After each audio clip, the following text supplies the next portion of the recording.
Yeah. And it should be. Justin told me tonight. Oh, here? Mhm. So they're doing that to save bandwidth. Is that what it is? But If the more cameras that are on, the slower the connection will be. that I'm abiding by my company's policy. If he asks me to, I will. But it, like when we do our team meetings, and we rarely do. It's always do it in person. But there's been a couple times where I have to tell my guys that like 6 of us in here. If you're The on- management team meeting, I'll turn the camera on. If you're on a cell phone, it's worse. If I'm on my cell phone, it's the only time I can turn it off because I'm driving. It's the only time I can turn the camera. I'm driving. You would prefer me to pull over somewhere and turn it on. Yeah, kind of hard to do when you're running down the interstate and find a place to pull over, because it's an exit. Company vehicle policy. When we do our prep meeting for the commission, we do it virtually. And like Tyler started saying, hey, can you turn our cameras on? It'd be nice to see people. I see who you're talking to. I'm like, I'll turn mine on, he'll turn his on, Goodell will turn his on. Everyone else leaves them off. Like Jim will turn his on, but everyone else still like used to. They were joking around saying, okay, we're going to accuse you if you don't have your camera, or accuse you of not having any clothes on. Well, Well, and at least a shirt. I forget which jurisdiction I was, but so I did a leadership track out at Edge Code. And one of the ladies next to me, I mentioned having the cameras on. She goes, yeah, she goes, our department policy is to have them off. Off? She's like, yeah, we have department policy, you have to keep them off. That's nuts. Somebody did something. Yeah, somebody did something. When you're in federal training, I don't know if they've changed it, but if you're online on training through their Blackboard, your camera has to be on because they got monitors making sure you're sitting there watching you. When I did my virtual classes for Cactus this January, cameras had to be on. I did a virtual class and his camera was on, but this guy had his laptop set up on a coffee table. And he's sitting there, like laying there on the couch, Lounging. watching a movie or Oh something, my. because he's not looking at the computer, he's looking at the TV and you can see the light changing. And so, you know there's a TV on, and I thought, well, I like it in the virtual he's class got his camera on. I don't know if it's any better. for CAC. They'll actually throw up a pop quiz and you don't know what's coming and tell you. And then all of a sudden you see it on your screen, you got to answer it within 30 seconds. So ICC, some of their instructors do that. Mhm. Yeah, some of them do that. And they Like don't Linda train you. Piesinski especially. they don't legal know you're training? doing it. And it all of a sudden it just pops up there. So you got to be careful. Do you need more? So I can I put think that so. one more in. I can sit on the end, actually. No, you're better served right in the middle. Yeah, I said I can sit somewhere else. No, I'm moving down with all due respect.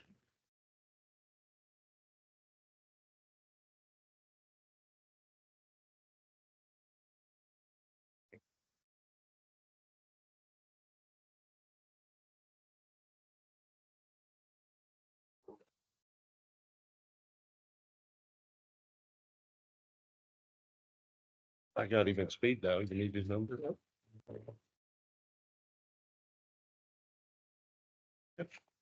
Yeah, it'll be fine. oh.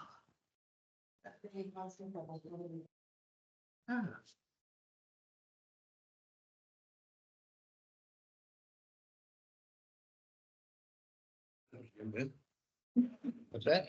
How's the chipper? Isn't it crazy? Yeah, I'd say busy, just busy. Too busy. Bye.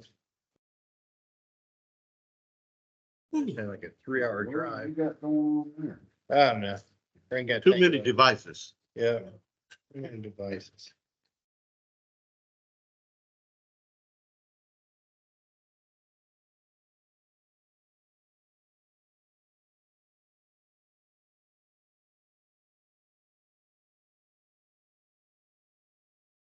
Don't worry, I'll get to the end of it. Good you in one day. Hey. That could be. That, it's okay to say that. That's not a jinx comment. It's when you guys were like, we're gonna be out before lunch today. Not now. That's the death knell.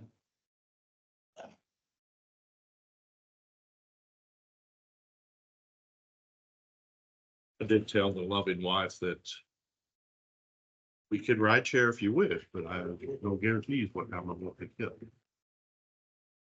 Yeah. She's spoiled.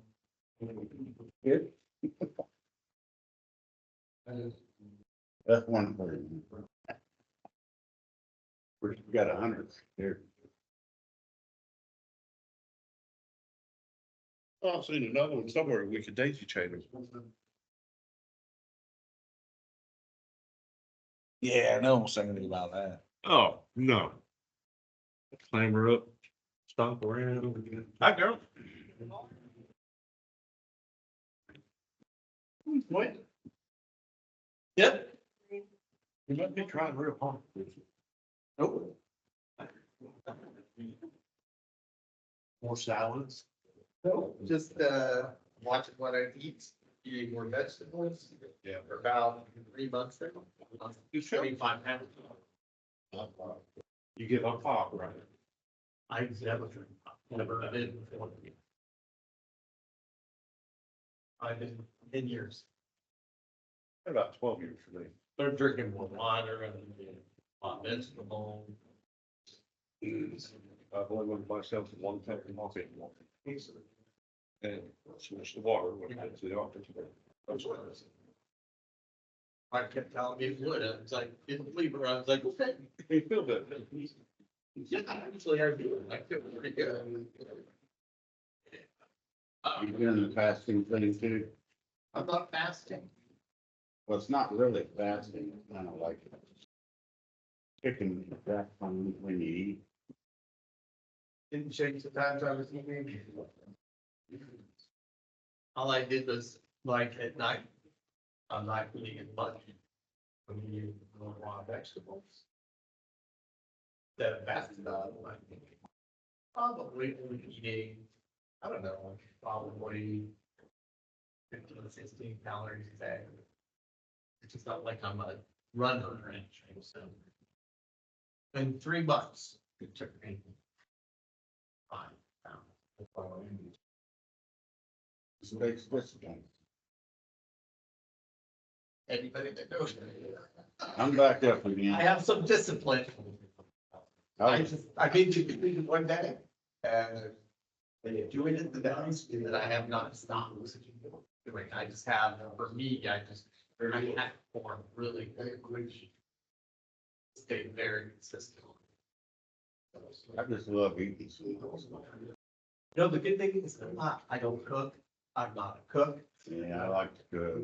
So I'm not really, if I had like, like a deli chicken sandwich, like every day, the rest of my life, I'd probably be happy. So I can stay very consistent. I just told my wife, not making things with carbs in it. You know, that low calorie bread. I had a few sugars I cut out, some of my diet.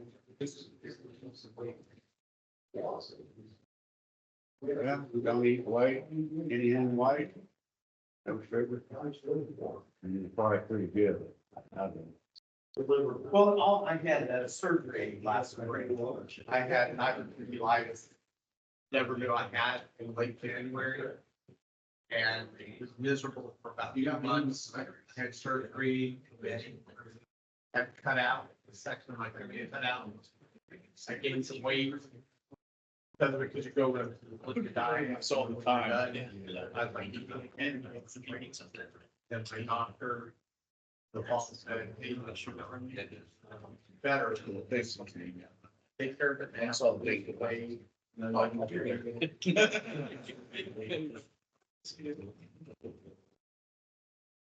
Is that what it is? We have 2 vacations planned here. No bueno. Yeah. Like, I don't wanna go through this. I know. And I turned 60. And maybe just think about it. No, August 22nd. Is that? My son's birthday.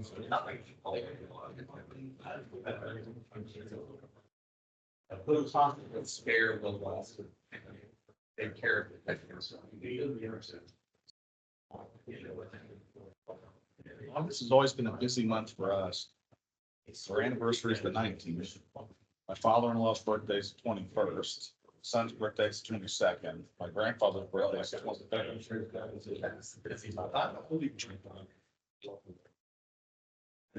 At the voting part. This is his due date was the 24th. And I mean, I have a lot going on that week. So do you think he's gonna end up sharing a birthday with somebody? And then she wanted to do it 22nd. She rolled over, she's like, I think our boy was. All right.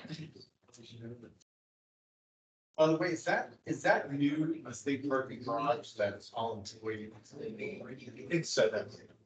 Every now and then they'll change to the public, but it usually says. Sometimes during the legislative session, they'll say employee only, and it's just button, they will give you a ticket, you have a call button. And tell them, hey, I'm on state information, or anything, and like, okay, and they'll give you a ticket. No, I turned around. Went to a bank with the park. They crash or something like that. No, that's bad. I don't even know. I'm like, ever since. Yeah. My one was like, it's just like, yeah. And there's special state of going to employee. See, what's that? What is special? I thought there's no way this garage. Yeah. I did that. All these. Had a conversation like this. That's not good. I printed off a couple, I give. No. Okay. I'll take one of your toughest guys. Why? You know, Dad's gonna have the best guy, but let's see the state one. Oh, I don't stay. Dad doesn't need it. He pushes the button that stables. Oh, no. That technology. Wagner doing a remote today? Yeah, Harold, I'm not feeling all that great. Cool.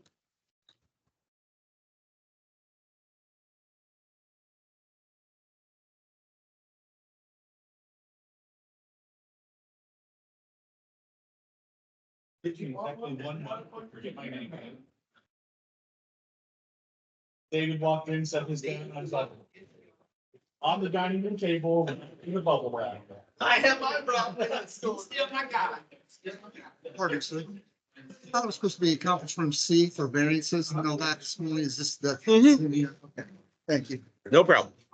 I kind of laughed about, well, 1 month. Exactly 1 month. Well, I have to remember to put my house order in now and. No, that's It's like, oh, I gotta do that.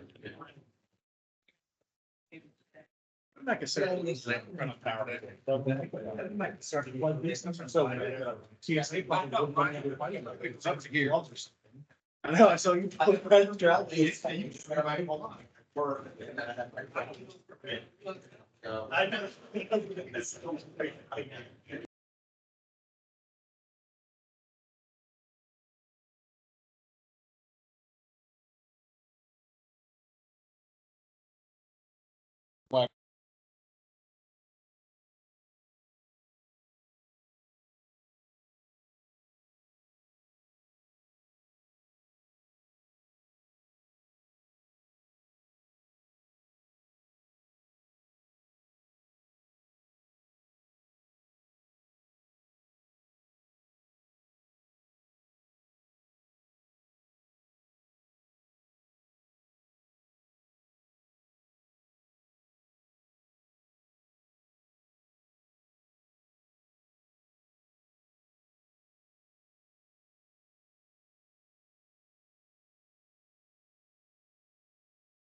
Mute.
If you're getting online.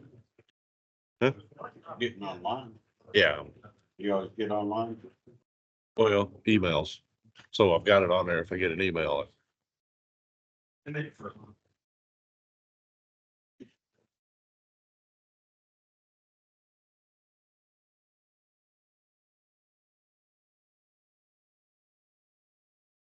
Super ATV, 20% off. Menards got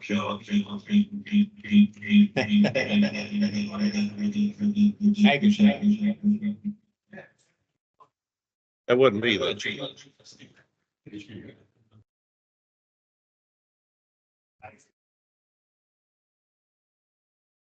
How about now?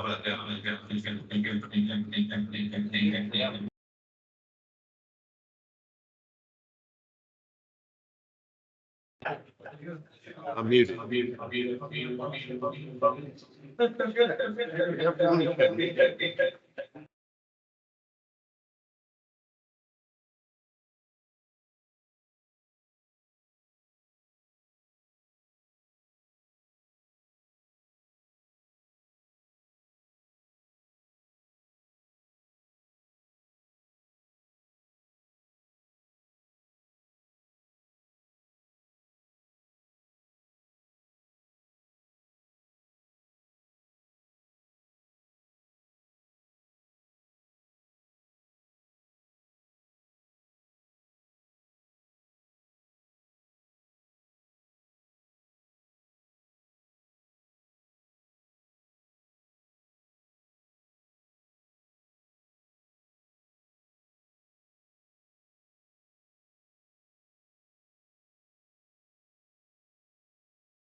Can you hear me?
All right, please have a seat. We're gonna get started. Thank you.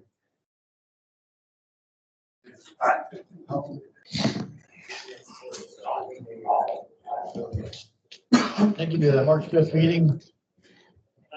Indiana Fire Prevention and Building Safety Commission. We'll get started. Said we have some people online, so everything will be roll call today. Is that right? Yep. We want to go ahead and take a roll call for us. Okay, Mr. Cook? Here. Mr. Chris? Here. Mr. Davidson? Present. Mr. Height? Present. Chairman? Present. And Giuseppe's traveling. Mr. Patriano? Present. Vice Chairman? President. Mr. Porter? Present. Mr. Wagner? Said he might be online. He was earlier, but it looks like he's not right now. Okay. Park him as electronic for now, come back to him. Commissioner Zane? Here. Okay. That's cool. Thank you.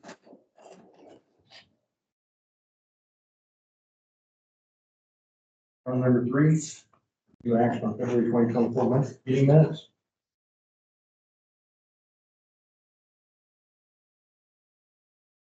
Motion to approve.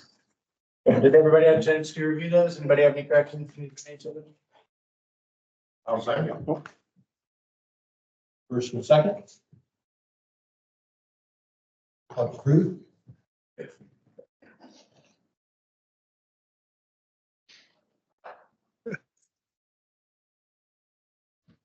All right, Commissioner Cook? Yes. Commissioner Chris? Yes. Commissioner Davidson? Yes. Commissioner Height? Yes. Chairman? Yes. Commissioner Patriano? Yes. Vice Chairman? Yes. Commissioner Porter? Yes. Commissioner Wagner, you want that?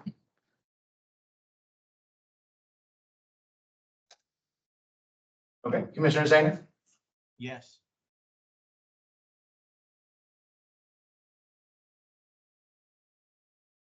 Okay, that's enough.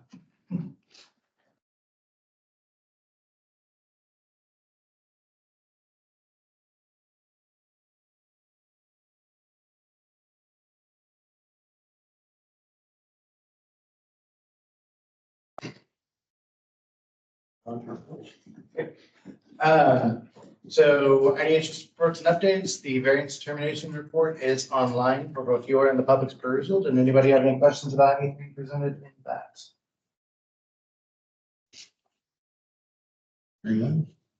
Okay. There are 3 currently published state building commissioner interpretations. One of them on unisex toilet rooms, one of them on dwelling garage fire separations, and one on protection against physical damage. Those are linked in the agenda for your review and also available on the Indiana Register in case the public wants to go look for them in either place. Rulemaking updates. The Electric Code Update Committee will be meeting next week. As a reminder, submissions for any code change proposals are due tomorrow by end of business day. Which committee? You said building, right? Oh, I'm sorry. Yes. Electrical is in 2 weeks. I was gonna say, that's news to me. No, I'm sorry. I'm out of order. They're out of order on my papers. That's okay. Yes, fire and building code will be meeting next week. Proposals are due by the end of the day tomorrow. My bad. Electrical code. They may be meeting on Wednesday, March 20th. Yes.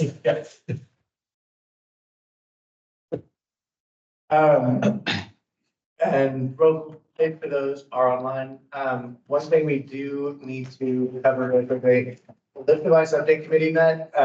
We realized that in the bylaws, there is a scrivener's error and the number needed for quorum that is currently set to 7. There's only 6 members on the committee, and so we need to lower that.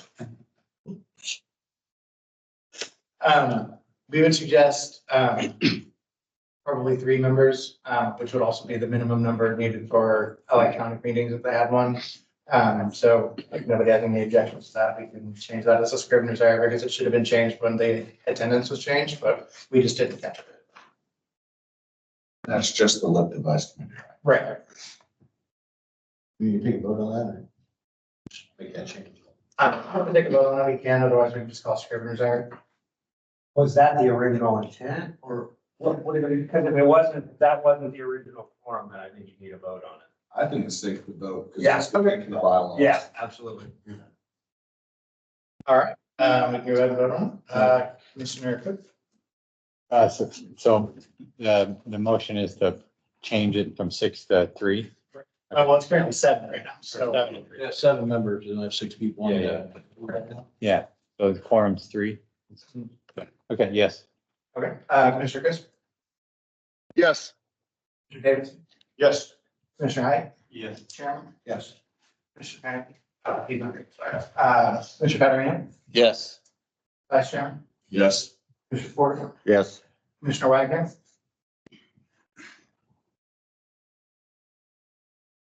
Okay, we must have lost him.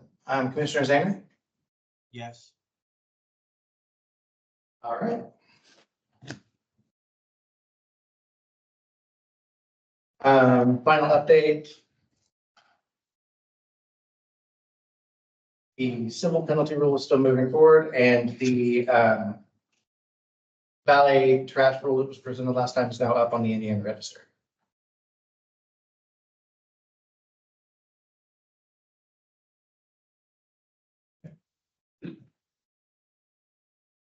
Okay, that brings us to a new section, honors, awards, and recognition. Marshall, are you here? I'm here. Okay. So whenever he does it. Okay, so you want to wait? Yeah. Okay. With that. Moving on.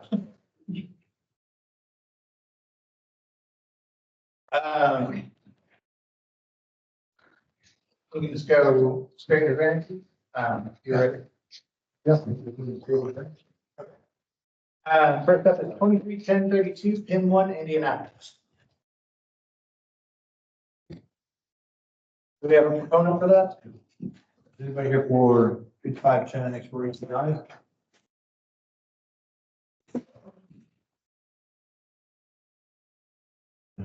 It's just hard. It's been on the agenda for a while. I don't remember how many times it's been on now. Been on a number of times. Thought that we were gonna do three and out. It's our typical practice. So I would vote to deny. Okay. Second. I'll second. Motion to deny. I take roll calls. Commissioner Cook? Yes. Commissioner Crisp? Yes. Commissioner Davidson? Yes. Commissioner Hyde? Yes. Chairman? Yes. Commissioner Patriano? Yes. Vice Chairman? Yes. Commissioner Porter? Yes. Commissioner Zanger? Yes. All right, that one is denied.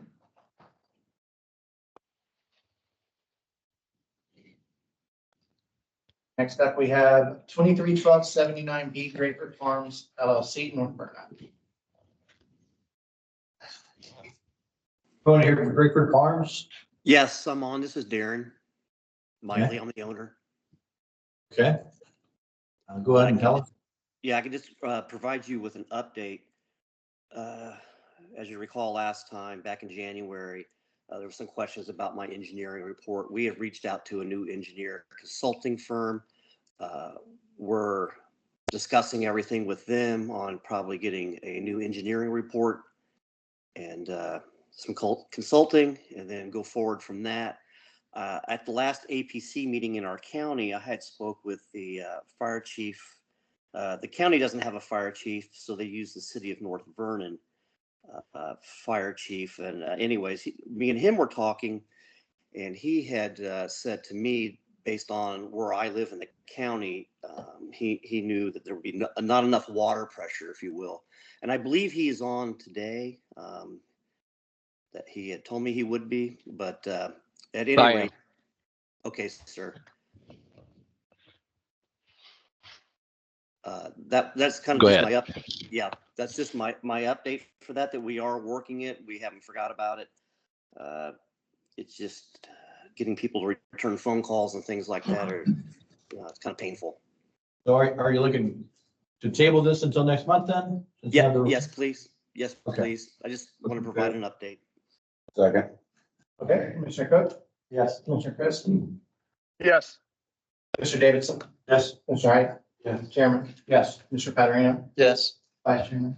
Yes. Commissioner Porter? Yes. Commissioner Zanger? Yes. Motion to table has been approved. We'll hear from you next month.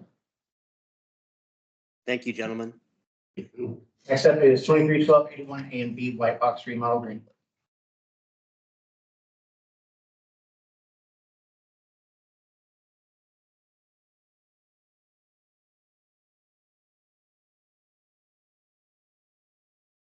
Good morning, Joseph Lisi, Private Studio. Our address is 220 North College Avenue. We were here last month and it was tabled until today so that we could make some corrections on our plans. And those revisions had been sent into you. The original variance requests were for a reduction in the allowed ceiling height in the lower level, basement level, and the stair not meeting dimensionally. So what we ended up doing is we reconfigured the stairs so it does meet code. So we withdrew that petition, portion of our variance. So it's only related to the lower level ceiling clearance. So we reframed that. And so now we are at 7 foot 5.5 inches clear to the bottom of the structure.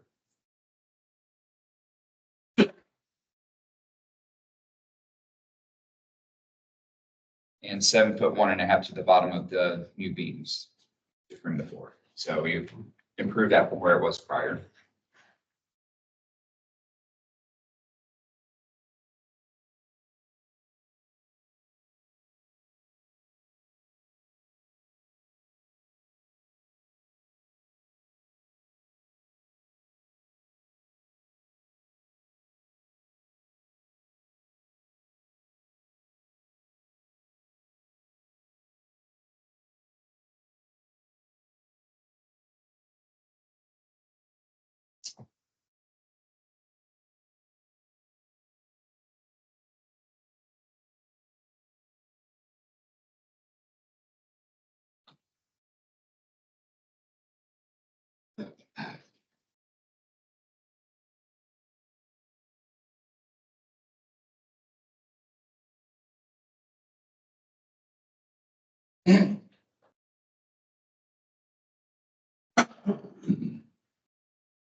Looking at the drawings, it looks like he did what we asked him to do.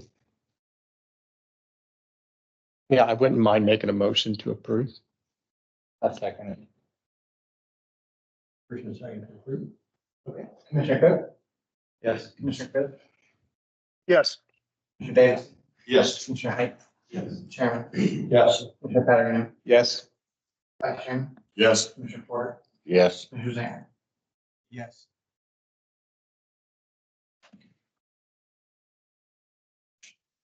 Approved, thank you. Next up, we have 231286 roof access and elevator machine room, Greenwood.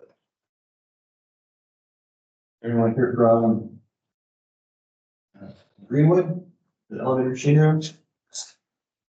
Anyone online? It's not showing up in the list. Yeah, it's not showing up as one of the ones before the commission. Yeah. Nope. Okay, I will look into, moving on, You taking action on Table. It's just not there. I mean, we're not doing anything with it right this second. We don't have to take an official action on it. I'll just confirm whether it's before you. It's not on the agenda, so you can't really take any action. What's on the agenda? agenda? Yeah. It's- I guess it is on the agenda. It's not on our website. Yeah. Jason, sorry. Motion to table. Yeah. Yeah. Second. Hold on. Okay. Yep. Okay, so that's just an error on my part then. That one was approved, so we're good. Take it, please.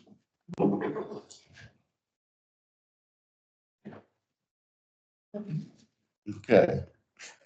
Okay, next up, I believe is 4-5 homes renovation audit. I'm sorry, that's about. Anyone here for 4 to 5 homes? From Auburn, Indiana? Yep, Jordan with MKM here. All right, why don't you go ahead and tell us about it? So we discussed this last month This is a renovation to a existing R2 or R1 motel being converted to a transitional housing building that will have occupants in a non-transient manner between 7 to 90 days. So the conversion is being considered a change of occupancy from R1 to R2. We're requesting 2 potential variances. One related to the requirement for fire protection sprinkler system per NFPA 13, and another related to the provisions of firewalls between dwelling units. The building was built in the 80s and was not constructed with, there's bathrooms on unit demising walls with bathtubs that were not constructed in a way to provide those with 1 hour protection between the units. So that is the second variance request. We've this month presented a hardship cost letter with costs for both items or both variances. The costs provided or presented were provided from the general contractor doing the renovation project on behalf of the owner. And those are both seen to be pretty, let me get to that real quick. Where you guys presented, that hardship letter was just provided over the weekend where you guys presented that to date.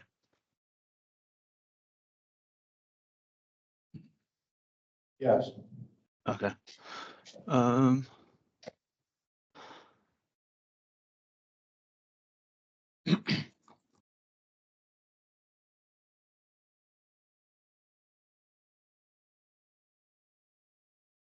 So we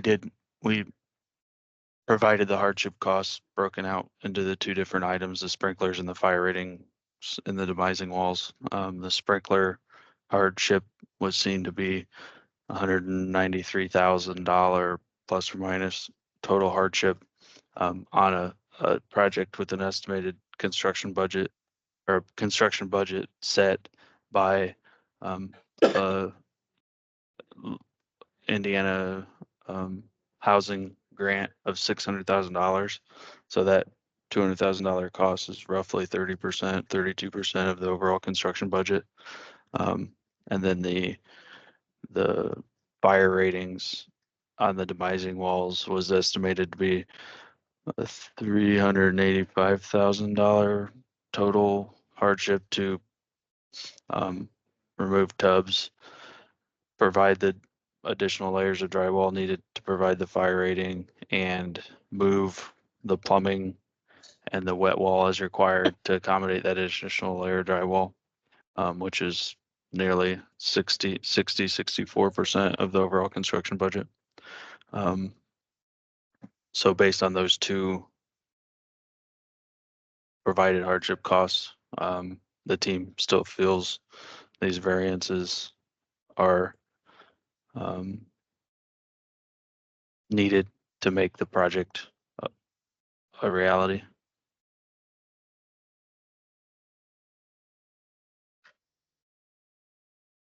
How many people will be in here? Where will this house? I think there's 22 resident rooms.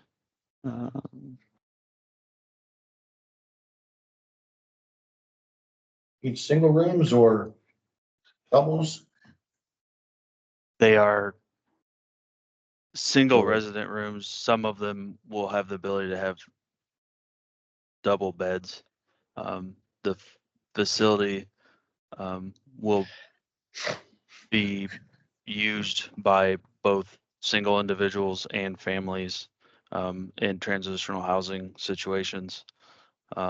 So that they may see anywhere between 1 and 4 to 6 residents per room in a family situation, but they are all first floor resident rooms with exits directly to the exterior of the building. in a classic motel scenario or setup.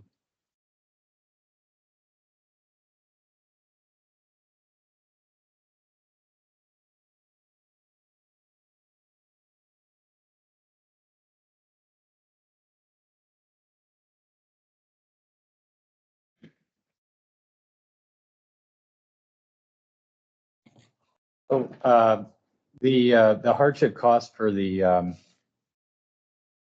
uh, second variance fire ratings. Mm-hmm. Can you describe how that cost was developed? So they assumed in the 2021 resident rooms that the bathtub would have to be removed. Layer drywall provided on 2 of the 3 walls behind the bathtub. And then because that additional layer drywall is provided, the assumption is that tub moving, even though only a 5/8 of an inch, would require reconstruction or relocation of the wet wall on one end of the bathtub. So includes demolition and reconstruction of the wing wall or the wet wall on the other side of the bathtub, installing drywall behind and then over the top to finish that, as well as creating a fire rated ceiling condition throughout the structure, because that's also the other note I didn't mention prior. The building construction in the 80s was built with a single layer of 1/2 inch drywall on the ceiling. So to create a fire rated ceiling condition to avoid the fire ratings needing to extend through the attic, we're assuming dropping all the ceilings, adding 5/8 or adding RC channel and a layer of 5/8 type X or type C drywall to create a equivalent to UL 1 hour rated ceiling condition so that the 1 hour rated demising walls have something to terminate into. So the cost to relocate bathtubs and fire rate the ceilings were included in that total cost.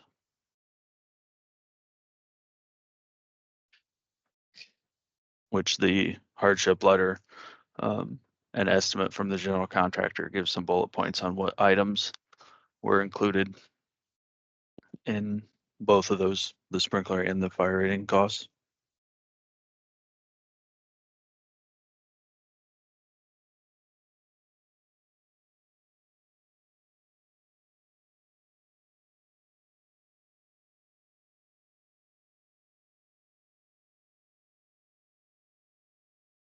So the total cost of the project is only $600,000?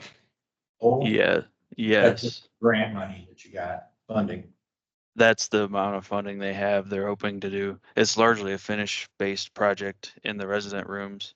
There's some renovation in the center core support area, but largely the resident rooms.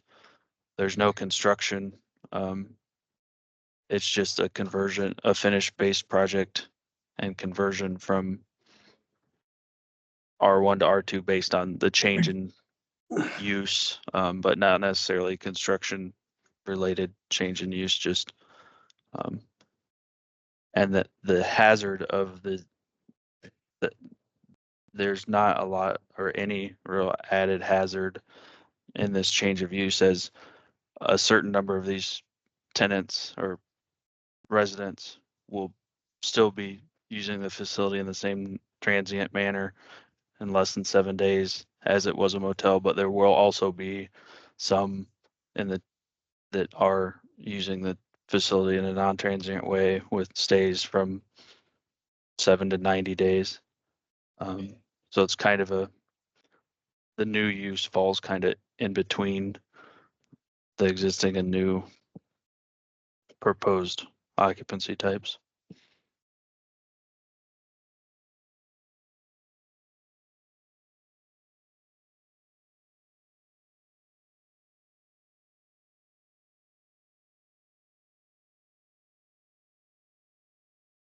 So it is a fair statement to say if we decide that these two variances cannot be obtained, the project definitely doesn't have a path to reality. Well, they'd have to go back and reevaluate how to utilize the structure,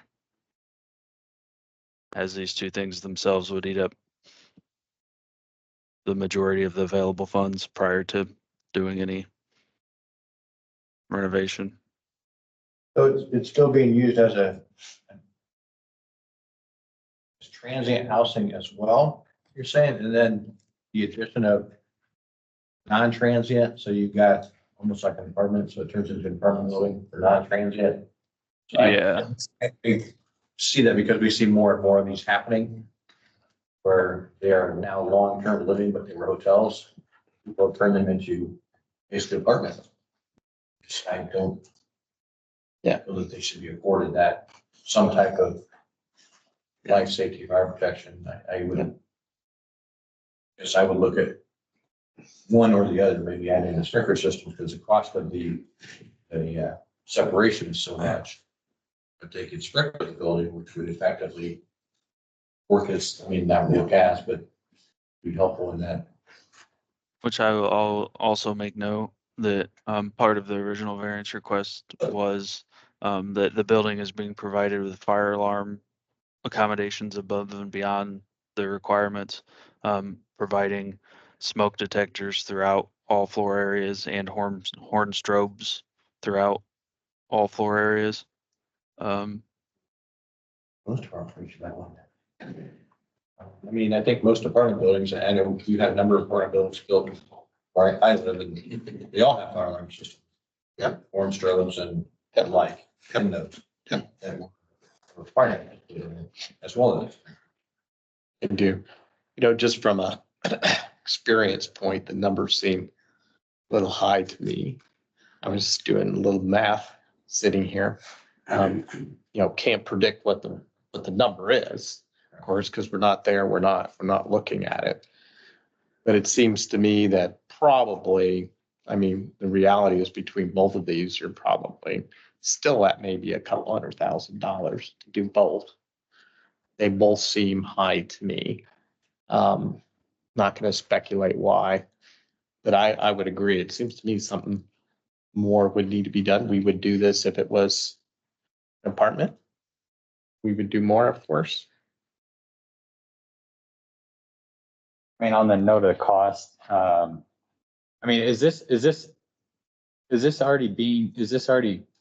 is has construction started on this yet?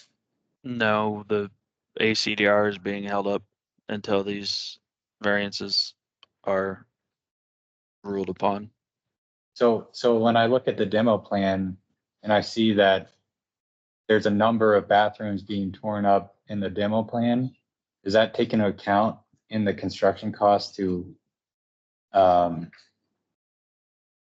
then even like note 312 on the demo plan says, demo existing hotel room complete, including all existing interior walls, doors, casework, plumbing fixtures, remove drywall complete from exterior demising wall. So is that accounted for in the cost estimate that you've gotten? Because it seems like you're doing a bunch of demo anyway.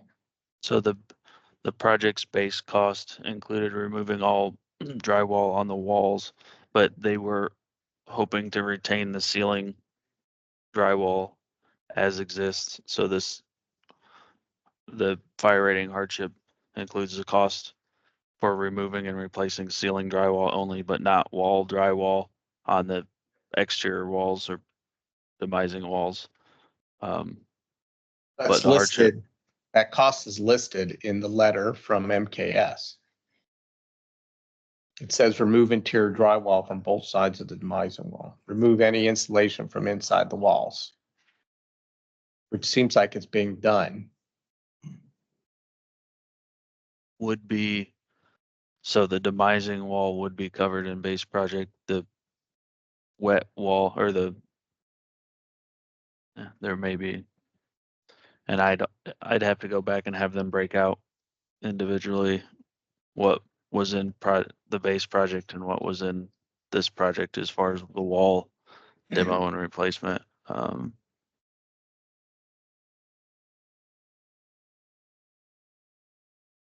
mean, I just see that there's you mentioned 20 to 21 residents, but I count only 16 bathtubs that would need to be added to the demo. And there seems to be, I mean, I guess I'm questioning the numbers, which we typically don't do. Yeah. But it seems like there's a lot of demo here that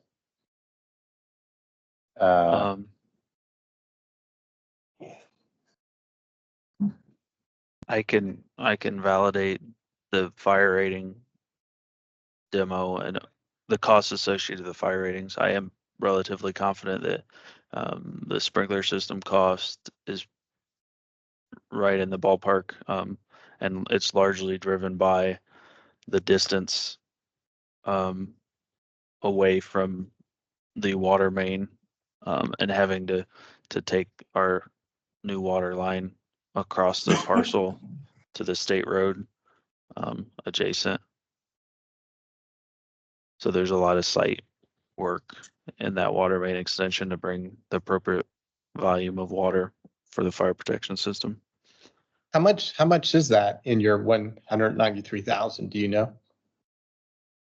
I can't say for certain, but I think the building, the sprinkler contractor's numbers roughly 80,000.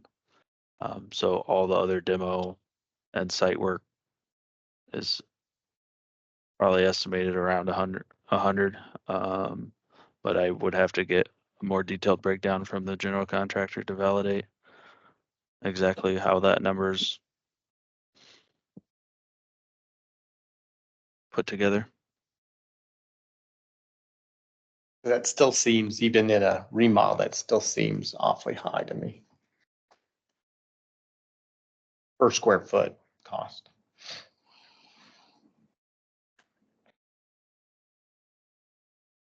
So are we thinking Jordan needs to gather some more data, break it down and bring it to us? Is that the thought process? Really kind of show, from my personal opinion, to show the hardship, right? To see maybe what it really is. It seems to me that both of these things have to be looked at. The new sprinkler system needs to be broken down between the site and the building, just so it helps us calculate what it is, maybe see some backup from them. And then the fire rating number to me seems very high. It looks like maybe some of the costs are doubled up in here to see what that really is, and maybe even, a breakout. Does the ceiling need to be done if the fire protection is done? Just I think some more breakout just to help us understand whether, what the cost really is, what the hardship is. Yeah. And I don't want to admit defeat on either one of these yet, but is it safe to assume that if the fire protection was added to the building, that the potential lenience on the fire ratings would be much easier to obtain? I can only speak for myself. I would be supportive of approving one of these variances, but not both. Correct. I feel the same. If the life safety system, the sprinklers were in, I would feel comfortable with approving having a fire rating. Yeah, and I think even like for the sake of progress, even if they got the fire rating costs in half, right? They're still at 30%, which is still above the. So like I'm questioning that cost is high based on the demo drawings, but I don't know if even if they cut it in half, it's not gonna get them to that 10% that we typically think about. Could be, but at that, like, even if it was above, you could probably still consider it a hardship, but, with the type of project we're talking about, I'd be willing to approve it if the protection was in. Yeah, I feel much more. Yeah, and you might consider getting a few numbers maybe on the fire protection if you didn't get, a few subcontractor numbers from your general contractor. Jordan, that sprinkler system that you priced, just to confirm, that's for a 13R, not for a 13 system, correct? It should be, but We'll have to have them validate what is included. Yeah, but yeah, that would be important. Yeah, one's gonna be. Yeah, the 13 is gonna be far more than the 13 are.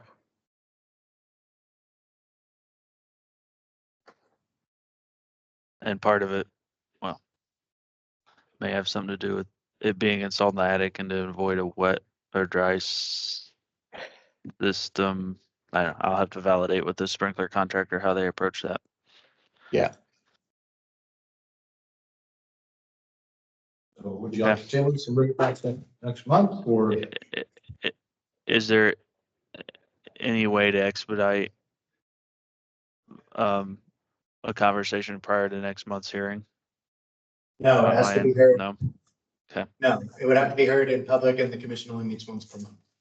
Well, I mean, so I guess my motion would be, if you need it approved as soon as possible, would be to install a sprinkler system.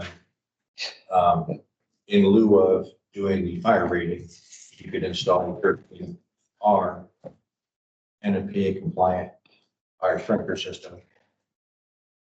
It, At this can point. that be taken as a recommendation to the owner at this point? If I just tell them right now, we're definitely approved, or one option is just install the sprinkler system and we can then overlook the fire ratings? Or do I need to come back? You'd have to, would we come back? We would be denying that basically. Yeah, I mean, we could, They approve it. we could deny the variance for the sprinkler system and then approve the second variance with the condition that the A13R compliant system be installed.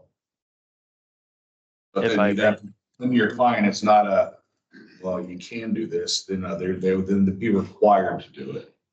Yes, if I get that decision made, how do I make, how do I do that prior to next month's hearing if we decide to do that? Is there a So formal? if we approve it, stating that you are today, stating that, Oh, I can't do that. you're denying, we would deny your, we would only approve it with the existence of a NFPA 13R fire sprinkler system, would be the only way that this would be approved. So they would have to install it if it were to be built unless you would bring it back to us. Yep. And the only way for me to do that is agree right now. Yes. Okay. Well, we'll table and I'll be back next month then. Motion to table. Second. Thank you, guys. Thank you. Okay, Commissioner Cook, Yes. Commissioner Chris.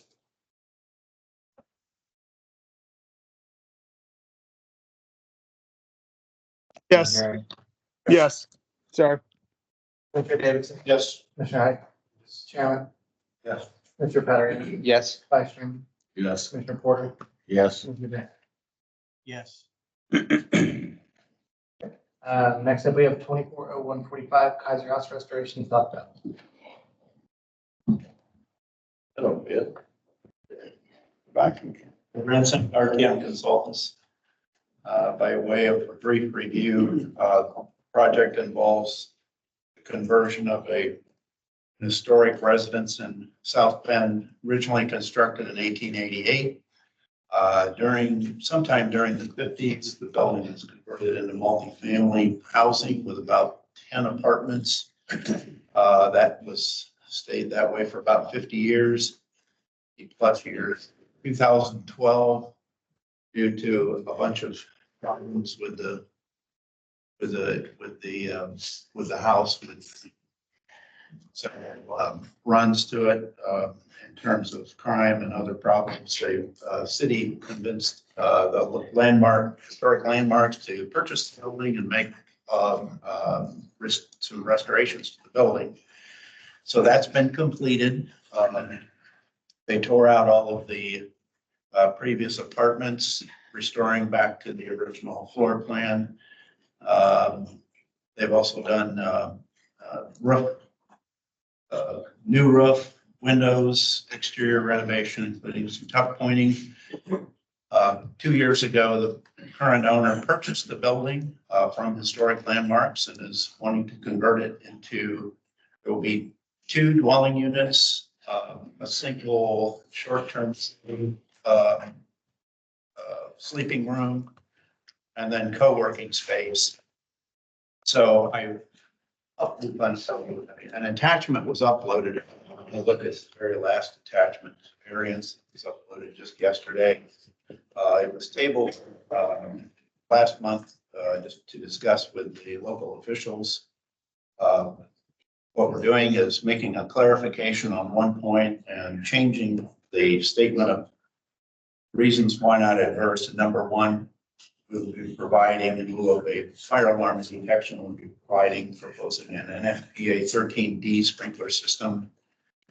And the clarification is that it could be used for a small cafe or something like that. It's retail. I don't imagine it's mercantile retail, but probably food sales retail. It doesn't change the classification because we still have less than 50 people for any assembly functions. So occupancy classifications are still valid for R3 and B occupancy. Again, we do have 2 means of egress for every floor level. We're well within our 200 feet travel distance. We provide egress elimination throughout. Accessibility is proposed to the main level of the building. So we request the variance based on the installation of an NFPA 13D sprinkler system. One other thing, in the attachment, we clarified that though we won't have full alarm and detection, we are providing all of the required smoke alarms in the building, which will be quite a few because it's in sleeping rooms, outside sleeping rooms, bottom and top of all stairs. So we'll also have that detection in place. Those will be interconnected alarms. Yes.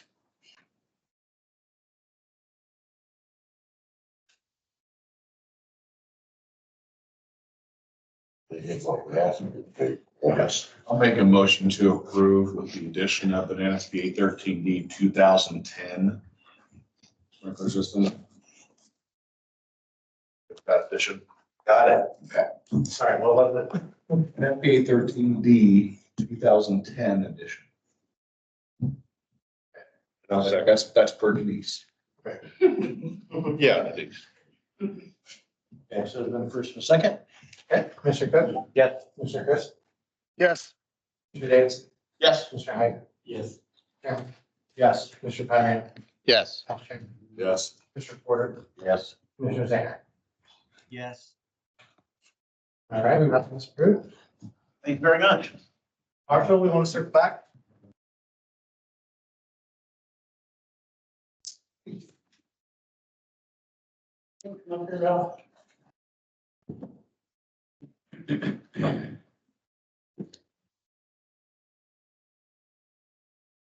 I'm Steve Jones, Indiana State Fire Marshal, and today I want to make this route vertigo.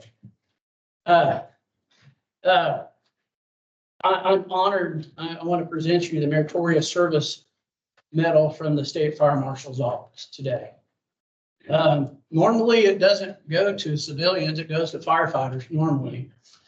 But Ralph has been very extraordinary in a lot of different people's careers. Back when I was just green and just trying to learn to be a fire inspector, I had many conversations with Ralph. And as iron sharpens iron, so one being sharpens another. And Ralph has made us all better. We don't have CNN here. We won't have Channel 6 or Channel 8 or Channel 59. They put the remarkable fires on TV. He has quietly been at work in every avenue in the code business, from sitting on tons of code committees, working with us fire officials, code officials, architects, NFPA, ICC, just any way and every way to make people safe in the state of Indiana. My position represents all of Indiana, all 6.8 million people. the governor's office, hundreds and hundreds of fire departments, thousands and thousands of firefighters. And again, the people that make the biggest mark don't get much. Kind people don't get the recognition that they deserve. Just being a kind person, a helpful person. I would never have dreamed back in the 90s, 91, 92, my interaction that now today I would have the opportunity to interact like this. That you have helped me of who I am. And to me is the greatest impact. It won't be how many architectural plans Ralph pushed across his desk.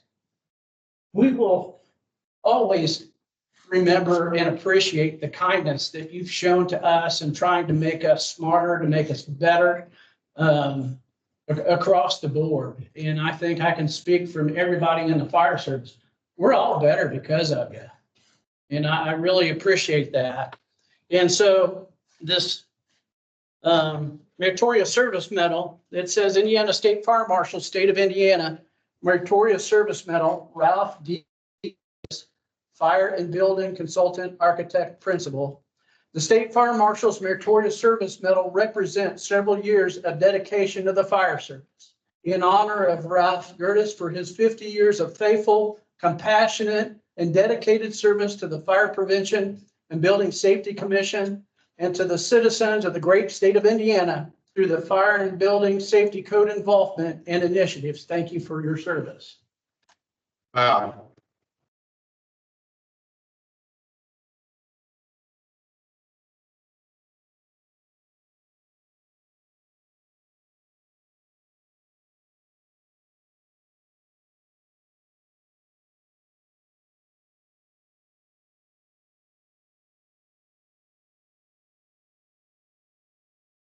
On this medallion, I'm going to read you a little bit about it.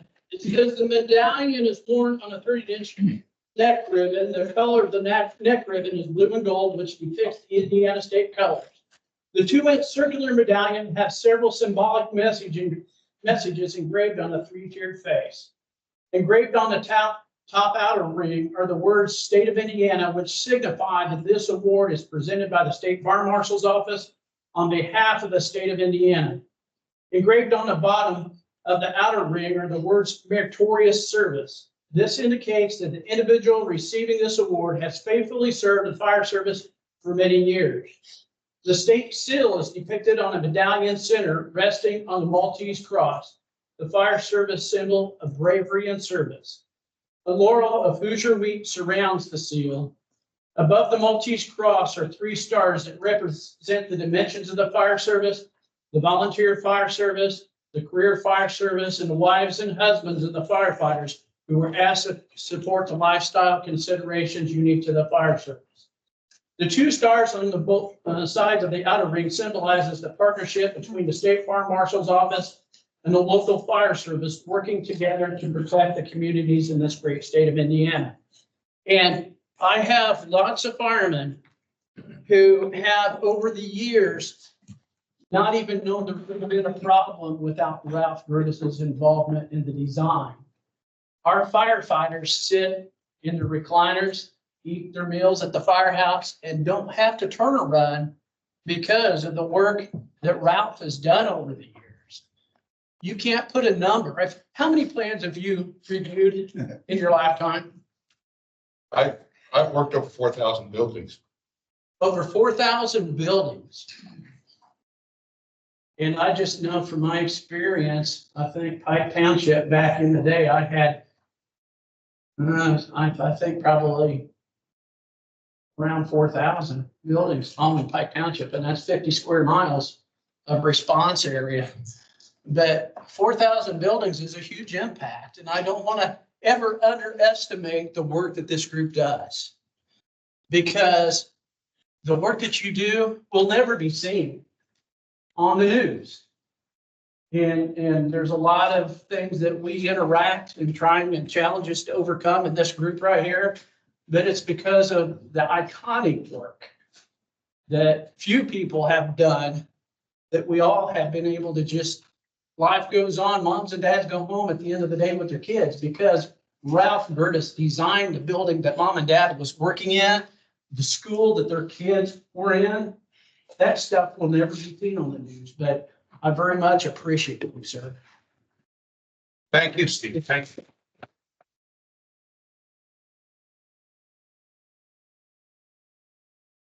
you.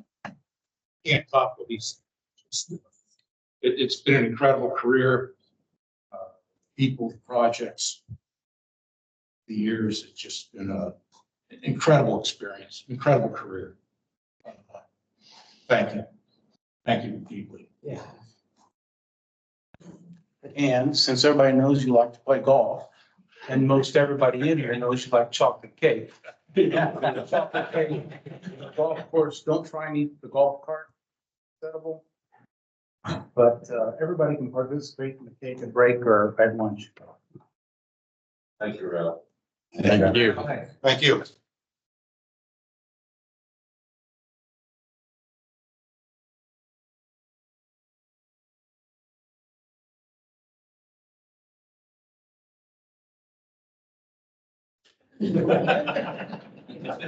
No, I have a lot of family here, friends, so I really appreciate it. All right, we're gonna go to break for 10 minutes. We'll be back at 5 hours.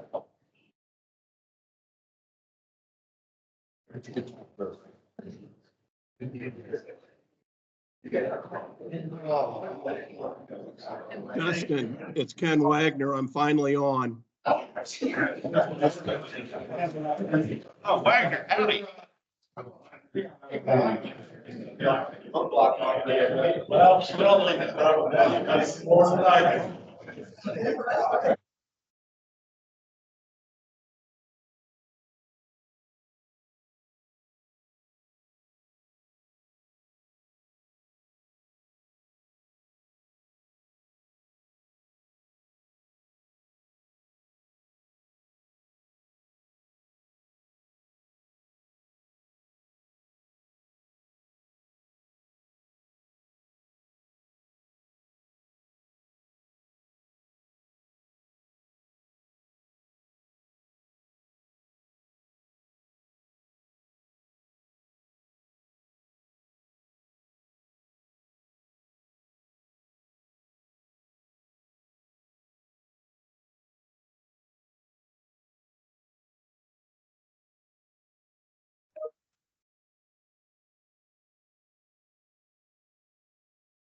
Hey, Courtney, real quick. Do you remember the references for Jerica? I have them. She had, I didn't know what Lisa did or what Craig Hurley did. I never heard from Craig. Okay, Lisa, I can look okay. and I'll text you. Yeah, just text it back to me. I have to put that as references that we checked on there. So I need like title, like what they did, how they knew her. Yeah. Okay, I wrote it down, so I have Perfect. it in her file. okay. Thank you. Yep. All right, bye.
Next up, we are moving into new variances. We have 240226 German Distillery Valparaiso. All right, this request is request to allow the production area and barrel storage area for spirits to exceed the liquid maximum allowed on it per adopted code.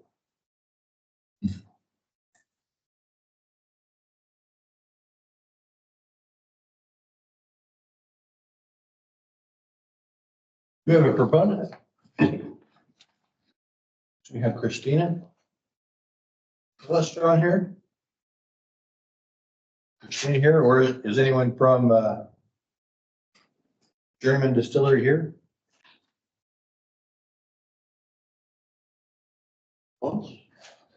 Hearing none.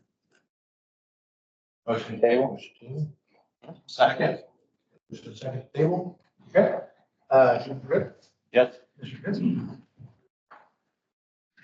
Yes. Mr. Davidson? Yes. Mr. Heights? Yes. Chairman? Yes. Mr. Tyrell? Yes. Yes. Mr. Porter? Yes. Mr. Zane? Yes. That one is tabled. Next up, we have 240227 King Jug Brewery, Michigan. This variance deals with the A2 occupancy. The building is not wanting to extend a sprinkler system into the addition. The LFO is opposed to this variance.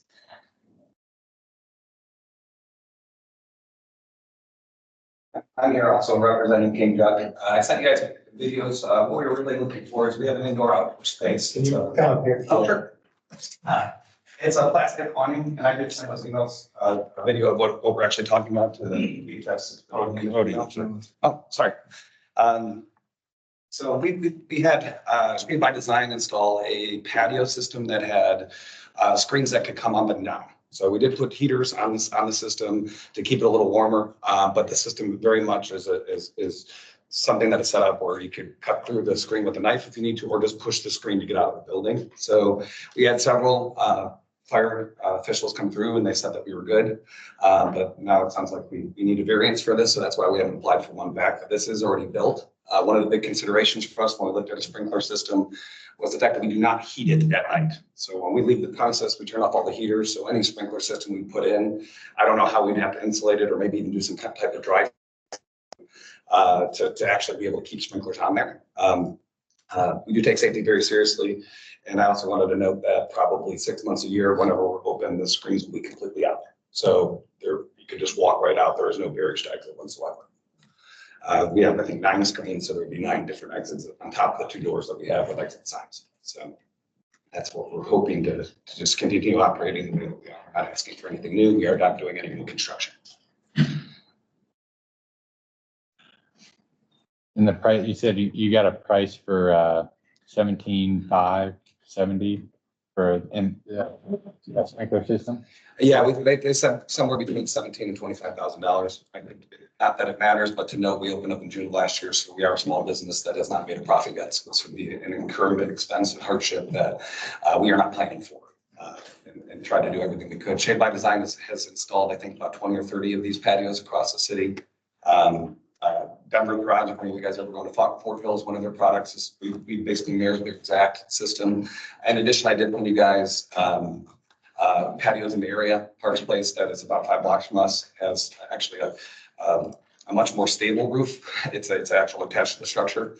And they have the exact same gas setup that we have. And to my knowledge, they don't have variance, but I'm unaware. I just know that they're operating there. The big difference between those two is their vinyl is hard outside in the winter, so you cannot actually go through it. Ours just simply rolls up and push it. But I know Ale Emporium and Author Geist also has a similar setup. Yeah. I'm sorry, go ahead. No, that's it.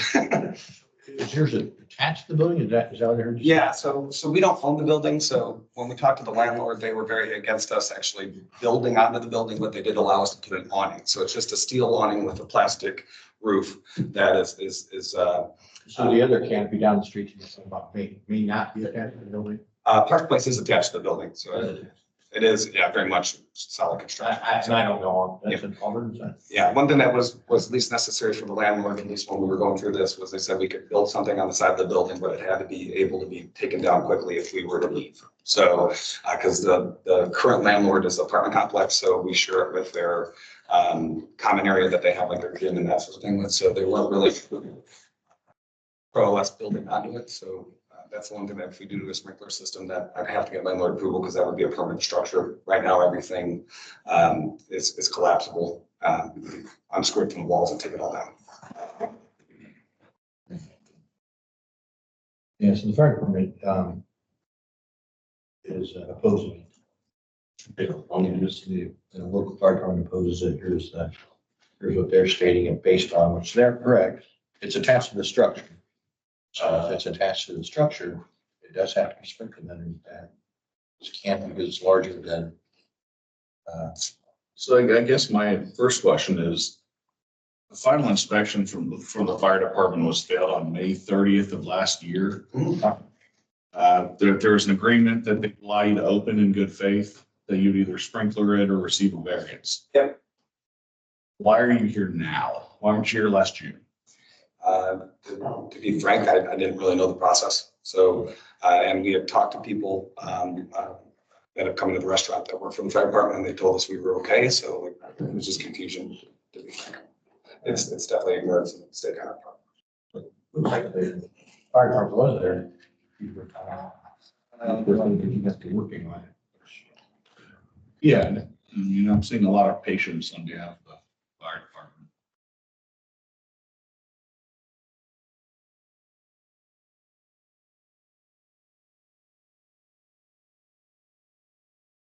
So, yes, an additional patio was added. You have heat out there, right? Yeah, it's a gas heat system. So right now the system is on when we're operating and off when we're not. So you have gas ready heaters out there. Yeah. Then you added another 1,116 square feet. Yeah, it was about a 10 by 40 addition to the space just because it was a little cramped. We did not Do you change. normally have a stage out there as well? There's a temporary stage that we sometimes put up there if we have a band, but it's nothing permanent to the structure. We do have a stage outside in the stage out. But yeah, Good stage. I mean, it's a 1 foot box that fingers stand on. In the winter, we only have one person bands. We don't really do big concerts in the winter because the space is too small. So if it wasn't attached to the building, but that's really attached to the building. It is. And they have stage underneath it at times. And it's that. When you say you can push through there, I mean, that looks like a pretty stable side. Yeah, it's a little strange in the sense that it's tinted, so it looks like it's a lot darker than it is, but it is truly a screen. So if you're actually standing inside, you can see completely everything outside. So. Yeah, but if you needed to get out, right? You cannot just simply push against it and it opens, right? You would have to cut it or do something, You right? would cut it or push it enough to where it just come off the hinge. There's very little risk. Trapped. I don't know about that. Well, I don't know that most people's instinct would be to grab a knife and slash it open. Yeah, because that thing looks pretty, I don't want to use the word permanent, but it looks, It's stout. it's stout. Yes, Substantial. yes. We get wins here in Indiana. That is a room addition. Yeah. It's enclosed. Yeah. Yeah. It should be. You can absolutely feel the breeze in the winter. That's the other thing, just at least to consider. If you don't know if it's feasible to do the sprinkler system, and if it is, we might have to just change our operating hours, go to operate, maybe not operate in the winter. It's easy. Obviously, you at some point told them there's $15,000, right?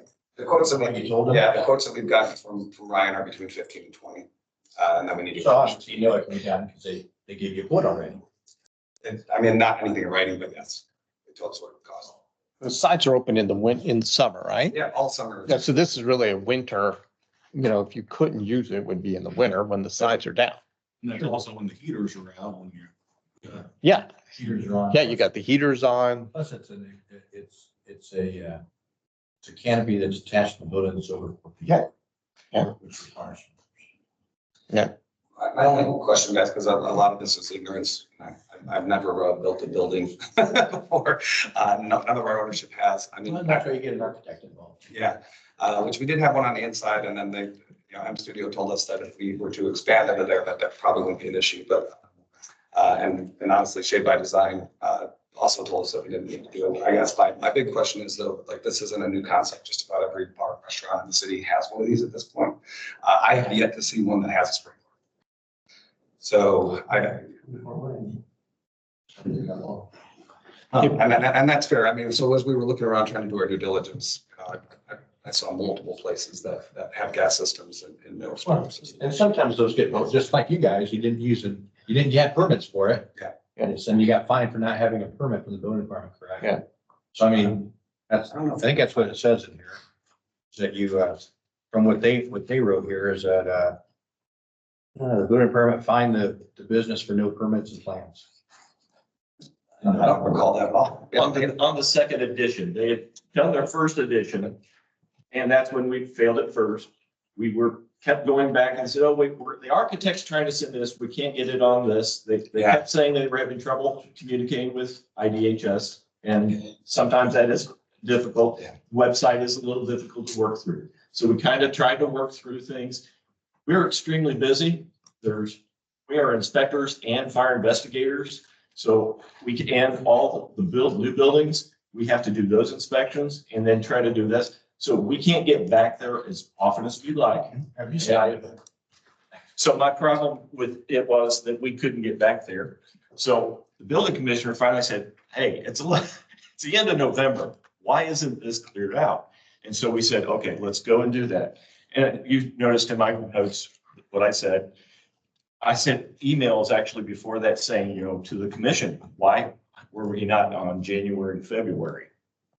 And that's when they said they had asked King Doug's for the exit plan and a little more information, and it had never been provided to them. And that's when I contacted Randy, or he sat there and he sent it right off, and so it was done. But that's the only way. It was just kind of like, okay, let's go. And when I first did that inspection, it was just a little awning. It was summer. It was nice. There was no sides. No one mentioned that there were going to be sides. There was just kind of, okay, let's try to, it's a business. It's a nice place. Good food. I mean, it is. But then we sat there and said, okay, the code does say that they have to have sprinklers because it's attached to the. That's when I asked that you get the variance or put the sprinklers in, because they do have the remote ability to have a dry sprinkler that's hooked into the wet system outside. They'll figure something out, because the original estimate was a $200,000 renovation to change it from the A3 and M into the A2 and F. And so it was a $200,000. It wasn't figured into that. And then they said the $15,000 was what it was going to cost. We heard nothing. Then I go and see an additional. The building inspector said, hold on, you didn't ask for permits for this. Oh yeah, we did this. So that's where you were fined for not having a permit. I think Shade by Design paid that fine because we didn't know anything about it. We were kind of. Again, I don't know who it was. I understand that's not your fault, Orlando. And they submitted plans on that. That was a $27,000 expense that they added to. So they were willing to spend $27,000 to expand, but they weren't willing to spend 15 to 20 to make it safe. Was my kind of thought. And when I talked to the building commissioner, we need to push this forward, and we will live with whatever the commission says. But I would probably like to see that there should be notification devices. This place is going to be enclosed, and it is a little stiff. I mean, you're going to have to break metal that it's latched under. Grandma ain't getting out that way, and she doesn't know to get out that way. But they have worked on their exiting. They do have two exits. They are illuminated, but there's no notification devices. The problem I have was, if there is a problem, sprinklers catch things in the incipient stage when it's small. Now this can catch fire at 3 o'clock in the morning. It's going to get big because there's nobody around, and now it's attached to a building and it's gonna get into the building. What is the square footage of it? Do you know? Total building is 8,571 square feet. And that addition? And that's with the A2 and A3 occupancy of the community center, or not community center, but the. So the restaurant itself is already sprinkled, so. Yes. Yes, it is. So what's the addition? How large is it? Total addition is like 11,000 or 1,116 square feet. That's both positions. So next standing room, do you have seating out there? We have chairs and tables. Were you able to open the pictures? Yeah. Yeah, okay. Is there any kind of fire resistance rating on the screens? I'd have to look into that for you. I'm happy to call Shea by Design and ask them. The other thing too, just in case it matters, they do, the sides do not attach to anything on the ground. So they're just weighted by the one bar that they have on that comes up and down, so. Yeah, but it is- rolls up, right? It's in just some, rolls up and presses the button. but it's probably within some type of, C channel or something where it's rolling up. Yes. Yes, that's what makes it stiff, right? That I appreciate that grandma's not gonna push But that- through there. That's still, that's not. Yeah. Yeah, it's not an exit. That's exactly right. You can't use that as a determination. With the square footage you've given me, you can have 75 people in there, which requires 2 exits anyway. Yeah. You'd have to have 2 exits. They did comply with that. And Brandon just kind of mentioned there is nothing on the ground that it channels into, but it does have channels on the side. I don't know if that matters. I just figured to clarify. And it's heated 24/7 during the winter months. The dry system, because of the winter, the dry system's gonna be the way, I mean, Yeah, it would be a dry system in there. Yep. There's just too much. We have several daycares that have pergolas that go out where they have a wet system for the building, but they actually have a head that it reaches into the building itself that has a valve that whenever something would trigger the one out there that is dry, that it would actually release the valve that's inside where it's heated, so you won't have the freezing. Yeah. My thought was, we didn't want to sit there that someday that the apartment company would have to sit there and have damages and losses because I allowed building to be expanded onto. And I said, that's not my position. I'll leave it to the commission to make that call. And I don't know if it matters either, but there is no wood on the apparatus at all. It's just tarp and metal sheeting. So I don't really know what would catch on fire, but I feel like you guys can live in what ifs, but. Still by code, it's a cannon. It's attached to your building, it's cannon that comes off as far as your 4 feet is required. Now you've enclosed it, it's required. You've added 75 people out there, it's required.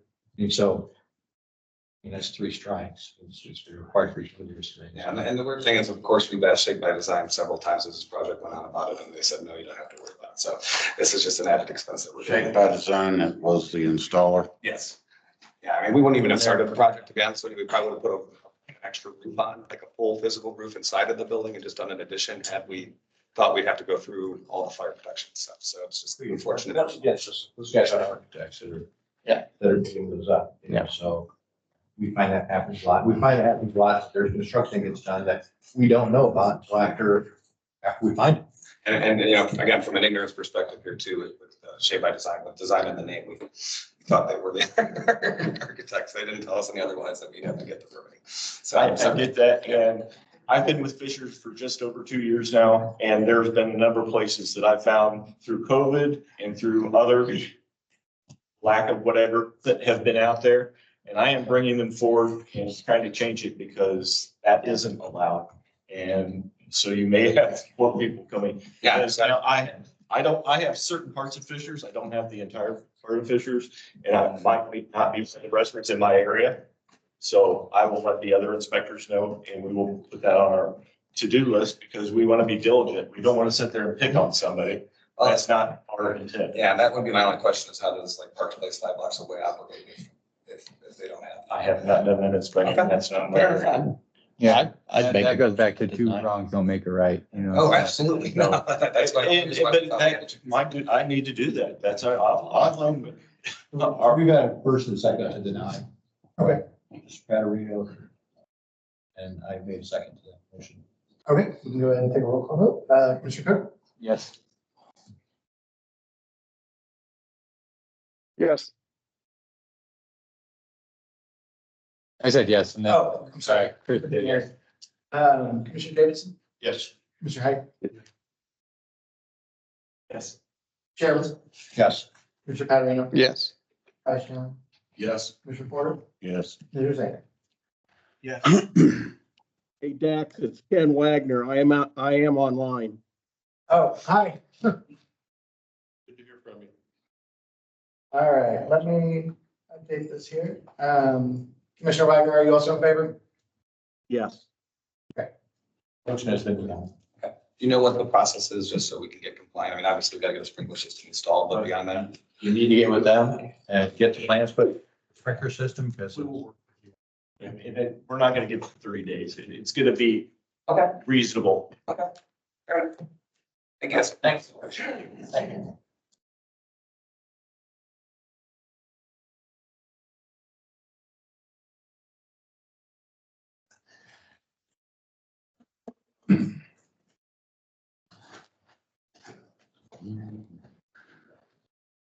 Okay, next up, we have 240228 A, B, and C projects. All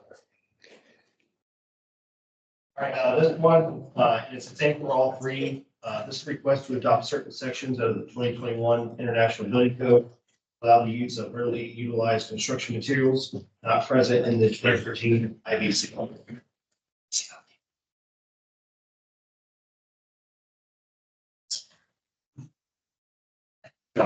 Yeah, we got a little show and tell. Yeah. Well, good morning. Thanks all. I'm Brandon Harwick, applicant, architect of record of the project. We also have Bill Davidson, structural engineer, here as well to field questions. And then, the owner of the project, Asher Cousin, representing the owner. Our variance, here is to request to adopt three sections, specific sections of the 21 IBC relating to the use of CLT, which is cross-laminated timber, in, our proposed building. Right now, the 2014 Indiana Building Code, which references the 2012 IBC, does not currently have provisions that note CLT as an approved material. So the three sections we're looking to adopt is in chapter 23. So 2303.1.4, 2305.1, which is lateral force, and then 2306.2, which is diaphragm use of CLT. The building is S1 designated. It's a commercial warehouse storage building. So essentially, again, the new sections are the 2014 Indiana Building Code references glue laminated timber, but it doesn't allow, again, for the provision of laminated timber in buildings. From a health, safety, welfare standpoint, the building still applies or utilizes an ESFR part of the system, so NFPA 1317 and then 72 from a fire alarm standpoint, all still used. So literally, we're just asking for the adoption of three sections of the 2021 IBC for our project. So that's kind of the gist of it. So Is that section in the 21 changed in the 2024 IBC? it's the same. So there's currently a committee reviewing 2024 IBC for possible adoption. Yeah, 21 is the first time CLT shows up in the building code. And so in the building, where are you using this? specifically? Walls, it would be for the walls, for the walls. So in lateral for diaphragms, we do have some roof and walls, still fully fire suppressed, just. I'm sorry, you said it does have suppression systems. Yeah, full ESFR fire suppression system. What was the reason for doing this? Was it cost savings? Was it? Demonstrate sustainable building types. Okay. Yeah, no, I've seen this before. Oh, yeah. Oh, yeah. Not here in Indiana, but I've seen it. Yeah. It would make more sense. I should have thought about that from a sustainable. Yeah, full Environmental custody on all the lumber that we're buying from Sterling, or we intend to buy from Sterling. Was it comparable cost wise to, It's more expensive, okay, like 15-20% more. yeah, okay. I was just curious. Yes, it is. It's because they go in different It's perfect. Plywood made out of 2x6s. I I got got no no problem. problem. Yeah, second. First and second to approve? Mr. Cook? Yeah. Mr. Chris? Yes. Mr. Davidson? Yes. Mr. Wright? Yes. Chairman? Mr. Patty? Yes. Vice Chair? Yes. Mr. Porter? Yes. Mr. Wagner? Yes. Mr. Zale? Yes. Thank you all very much. Thank you.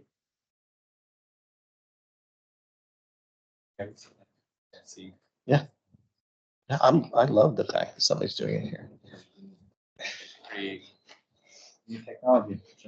New technology that won't need a variance. Get the code updated, yeah. All right, next we have 240229 Indianapolis Motor Speedway Museum, Indianapolis. This variance has 6 parts to it. Variances C, D, E, and F. Is recommended for approval by the department. First variance A, this deals with a type 2A construction building, which requires the building to be 1 hour rated. The first variance deals with not completely rating the building. The second variance deals with wanting to use a engineer design type instead of prescription requirements listed in 13 standard. Ed Rinsink, our team consultants. So this project is a complete renovation of the building, this building constructed in 1973. There's 3 floor levels. The project scope will include complete MEP renovation, redoing many of the exhibits, if not all. There's a mezzanine to be constructed above the main level of the building, which is actually by code the 2nd story, but the first lower level is classified as a story above grade because of the walkout on the track side on the west of the building. So the construction of a mezzanine for an additional exhibit space. So the building is classified as type 2A construction due to allowable area. Got about 43,000, a little over 43,000 square feet on the main level of the building. So that's what's pushing it into a type 2A construction. The existing building is at least evidence from the existing drawings that we have. It was fireproof, so it is an existing 2A building. So the first variance is to allow a non-rated structure for a portion of a modified roof over the mezzanine area and also for the beams supporting the mezzanine structure. We provided some drawings that show the structural where they're, because of the height, to get the mezzanine to fit in there, they're taking some steel trusses out and re-engineering that with some other steel members, lighter profile. And then the mezzanine is supported on columns with beams and a 5-inch concrete deck on concrete on metal deck. So the floor itself is 1 hour rated. It's the beams that we're asking the variance for. We will also, the columns will be wrapped, so we have a 1 hour rated columns. So we're asking for this variance based on enhancing the sprinkler design under the mezzanine and above at the underside of that roof assembly.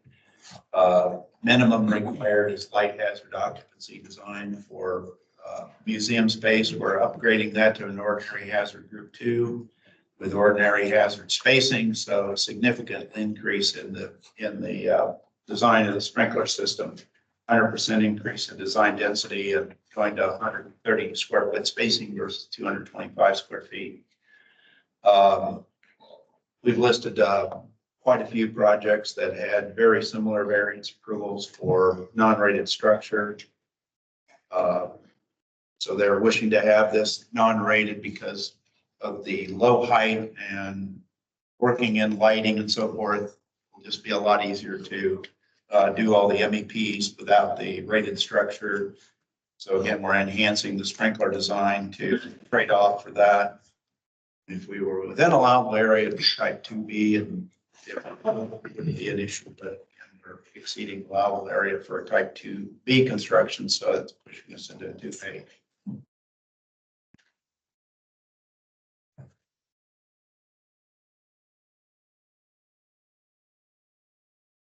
Sound like you done your homework, young man. Thank you.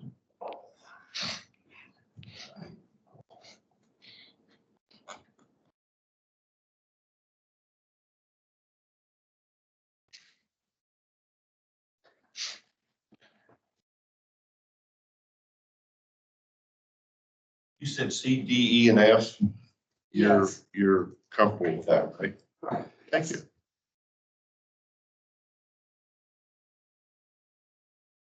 I cover B also, or? I'm almost there.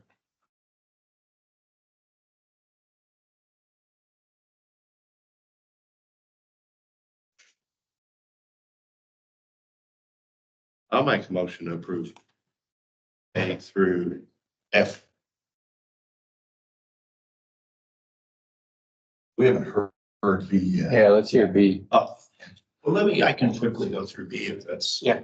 Okay.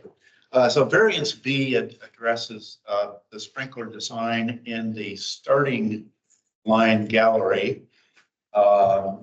We provided a separate set of exhibits there to illustrate that. They've got LED display tiles that are about 20 feet by about 6.5 feet. They're about 14 feet above the finished floor. So it's really kind of an issue of sprinkler obstruction. So we're upgrading this. You've got an attachment along with that exhibit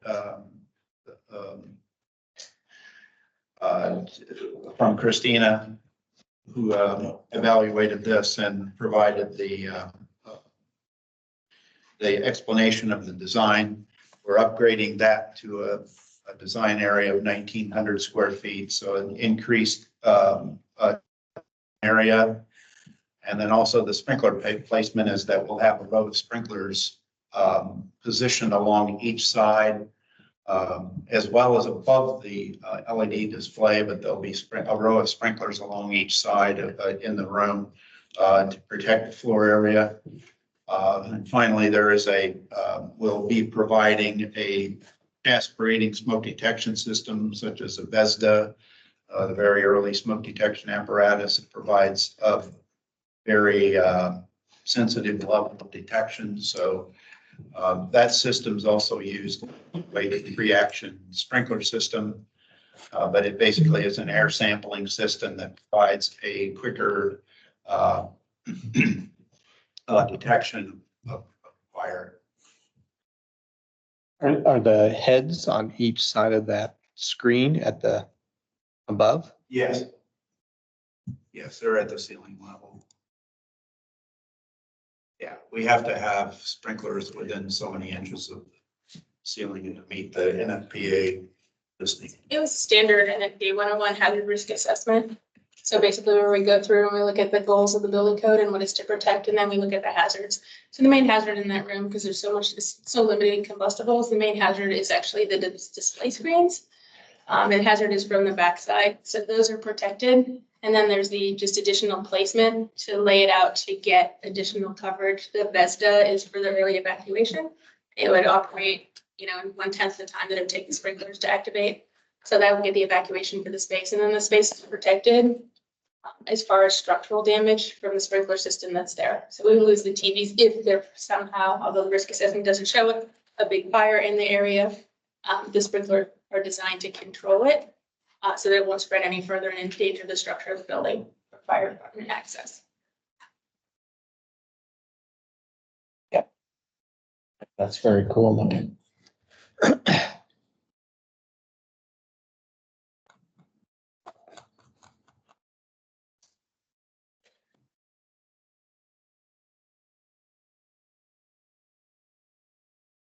Motion.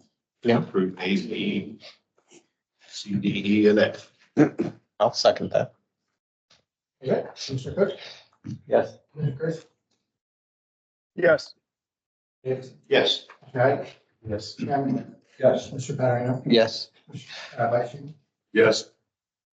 Mr. Porter? Yes. Mr. Wagner? Yes. Mr. Zane? Yes. Been approved. Thank you. Mr. Chairman, can I have about 30 seconds? I'd like to tribute to Ralph also. Ralph hired me back in 1986. I was a plan reviewer working for the agency, and it was life changing. I really was. It changed my life. I only got to work with Ralph about 2 years. He had some very bad business partners and ended up causing some trouble in the company that we were involved in at the time. You know, and then he had to leave. We went our own way a few years later, my two partners and I, but I learned so much from Ralph. I think I learned at least 50% of what I know now just in 2 years working with Ralph. And also, one of the things Ralph had me do as an assignment is that he wanted me to read Dress for Success. And this was right after I hired on. And so, you know, I still do that at least a few days a month.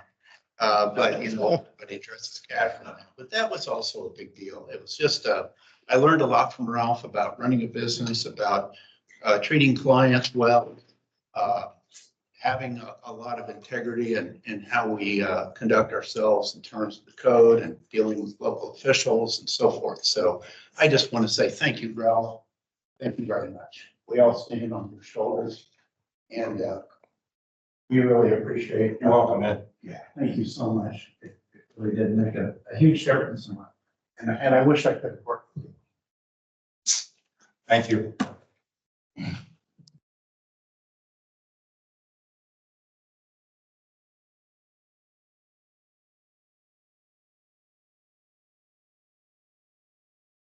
All right, next on the list, we have 240230 AHP Bloomington Building 2. This request is to not provide a separation between the A3B and A3R2 occupancies.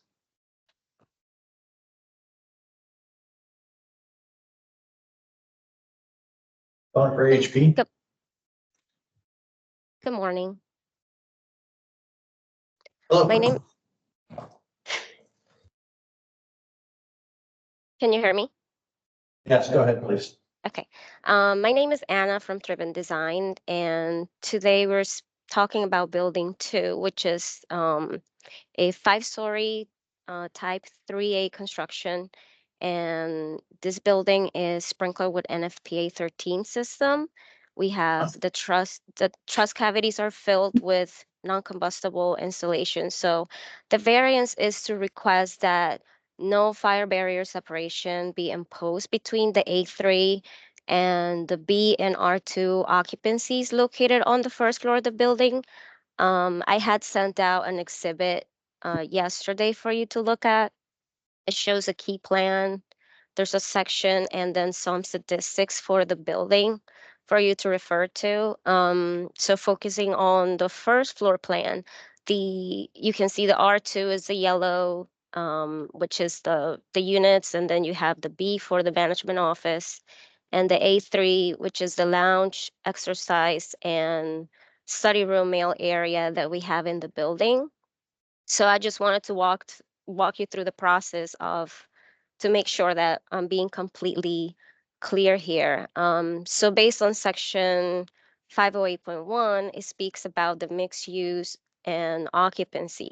So it says each portion of the building shall be individually classified in accordance with section 302.1, where a building contains more than one occupancy group. The building or portion thereof shall comply with the applicable provisions of section 508.2, 508.3, or 508.4, or a combination of these sections.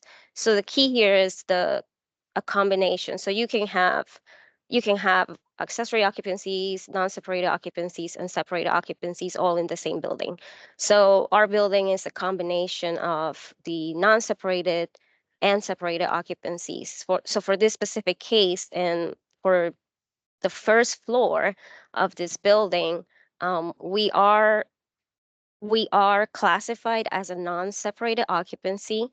So based on section 508.3.2, which states that the allowable building area and height of the building or portion thereof shall be based on the most restrictive allowances for the occupancy groups under consideration for the type of construction of the building in accordance with 503.1.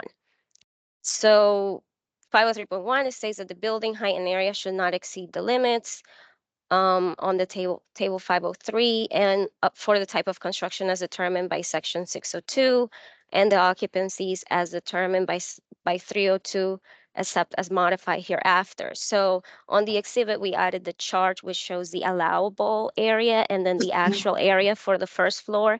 We're also showing the upper floors, which are pretty straightforward. There are two. But for the first floor, the most restrictive area allowance is the A3, which once you apply the sprinkler increase and the frontage increase, we get 45,080 square feet. So our entire floor plate area for the first floor is only 27,538. So we're not required to separate those occupancies based on the area because we are under the allowable area. Now for the height, however, the A3 allows you only 4 stories. Our A3 use is based on the first floor. So what we have decided is to separate the first floor from the floors above. And according to the table 508.4 for the horizontal separation, we only need 1 hour rated when you have the NFPA 13 system, which we have. All of our floor ceiling assemblies are 1 hour rated. We do have ratings for the corridors on the first floor around the units and also the A3 area, but what we are requesting is that we don't have to build the fire barriers between those occupancies because they are under the allowable area for the most restrictive use.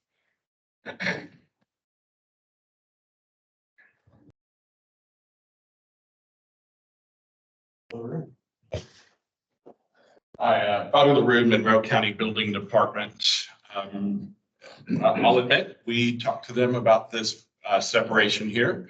And I will also admit that they have come up with a pretty cool solution to the problem. And it's something that I didn't consider beforehand. A couple things that I just want to let you know about the construction.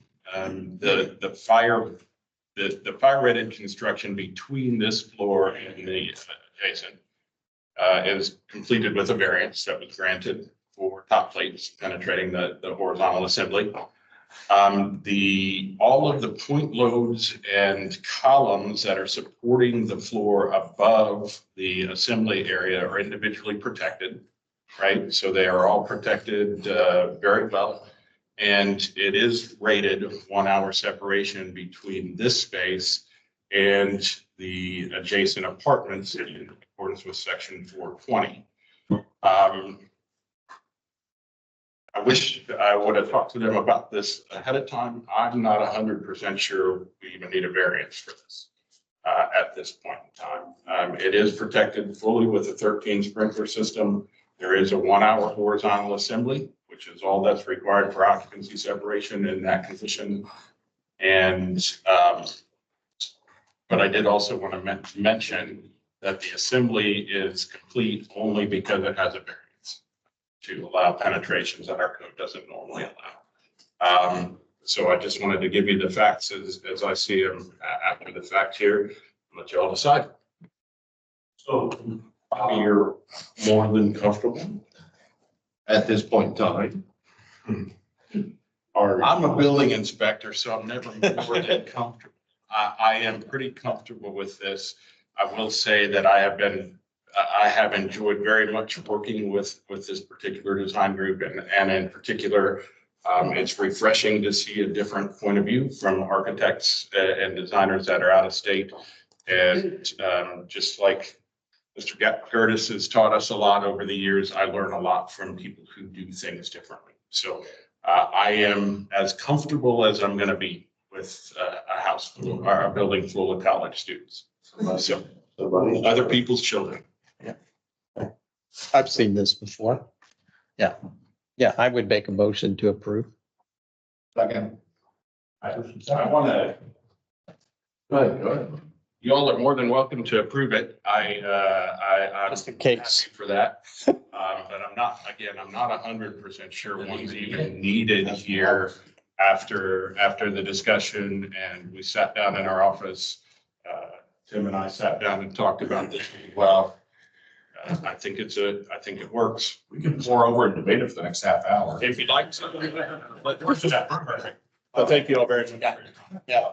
I would just approve it the way it's documented. Wasn't sure if it's not based upon what they have from their other, Yeah. partner.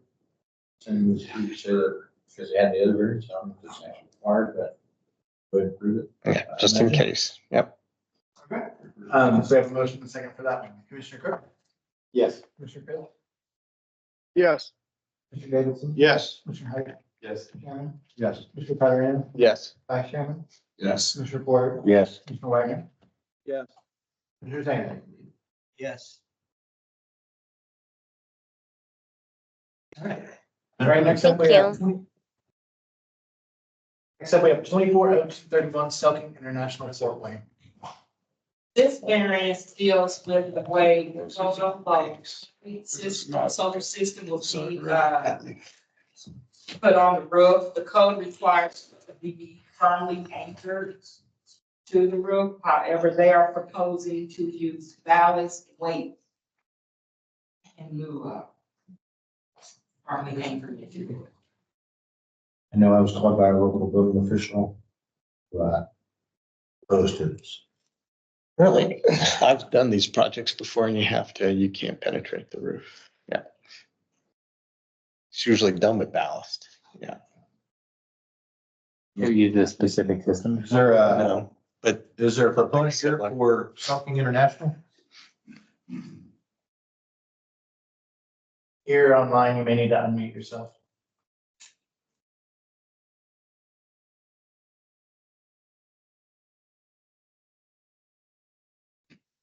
The table.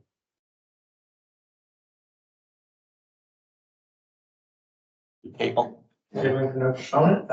Commissioner Cook? Yeah. Commissioner Chris?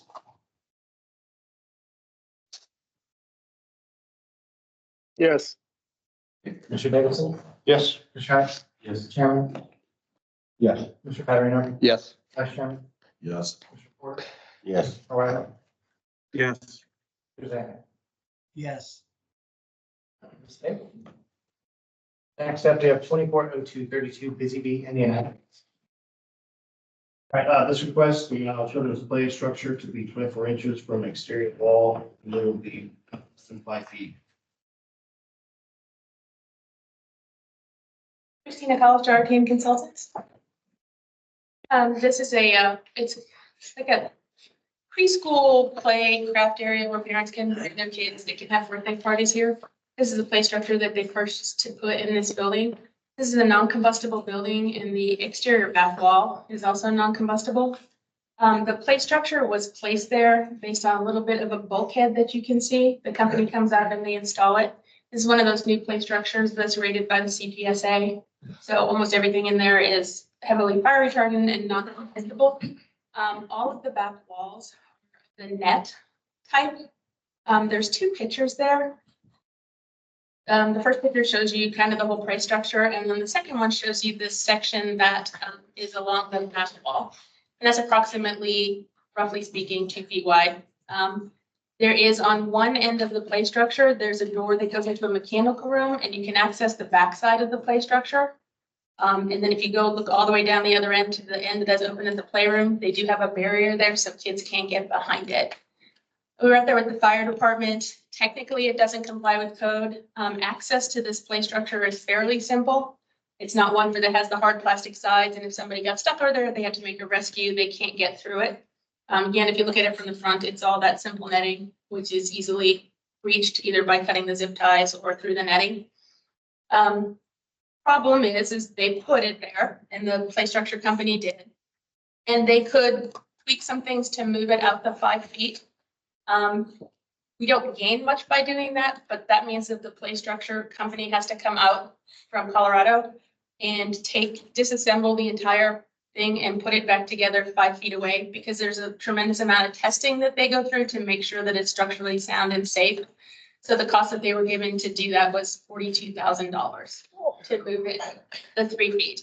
I just don't see the access problem. Neither did the fire department or the building department. It's really just a matter of the technicality that it should have been placed originally 5 foot away from the wall. The reason they think that they had done that was to make sure there wasn't a lot of room for people to get back there. They didn't want people trying to breach and getting back there because there was room enough to walk around and see your kids. So they did it on purpose, not realizing that our code only permitted it to be 5 foot away from the wall. Although they should have known that, but. So a company from Colorado installed this machine or this piece of equipment, and they're not even have a clue what the codes are in Indiana before they come here and install it. Well, so a lot of, Researched it. well, a lot of these companies do install them close to the walls. They are installed up against it because originally in the play guidelines, when it was the old hard-sided McDonald's ones, it was a problem. All of these new ones have come out, and 95% of the time they prefer not to have the extra space that somebody can get stuck behind or climb out behind or try to get out behind. So this is not the first one of these we've done, and it's not the first one in the state. So it really doesn't even have anything to do with our code. It's just a matter of the placement and considering it a constructed structure and not considering it that. So I think we've had a bunch of these that we don't even come for variances for because they don't really, it's not really the same type of a thing. So yeah, did they make a mistake? Probably. Should it have come up before? Probably. But even if we were to try to sue them to come out and do it, there just is no real hazard here that anybody can see or identify. It's really just a code violation, a technicality. Yeah, and the commentary about the 5 foot is about just access, which looks like it's accessible for emergency personnel. Oh, I would. Yeah, you just need to be able to plug in your extension cord. Yeah. It's closed off though. Yellow for the extension gate. cord. Yeah, that's kind of a trip hazard. It's still under construction. That was really construction equipment. This is prior to opening. It doesn't support anything good. It's Wayne Township and it's Pike Township and the local fire guy was Chris Harris. They didn't miss anything. Oh, well. Yeah. I motion to approve. I'll second. Commissioner Cook? Yes. Commissioner Chris? Yes. Commissioner Davidson? Yes. Commissioner Height? Yes. Chairman? Yes. Commissioner Patrick? Yes. Vice Chairman? Yes. Porter? Yes. Commissioner Wagner? Yes. Commissioner Zeman? Yes. Thank you. Can I ask at some point that we reopen journeyman if that's at all possible? That's kind of been lingering a long time. We had a hard time getting the signature. It's a very simple variance. So if you want to do it now or if you want to do it later, it's what that we got before, but I'd like to close that out because I think it's been around since August and it's already open and all that too. So the fire department would also like it. I think if we could just get that off the books. Thank you.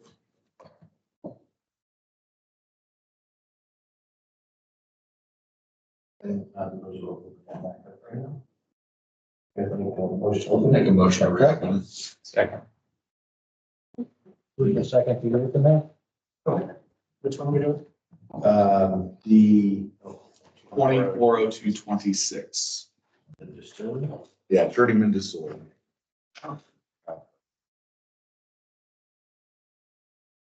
About our team consultants. This is a variance that we're getting because I think in 2017, Kentucky wrote codes to address distilleries and the hazard associated with distilleries. Those got incorporated into the new fire and building codes.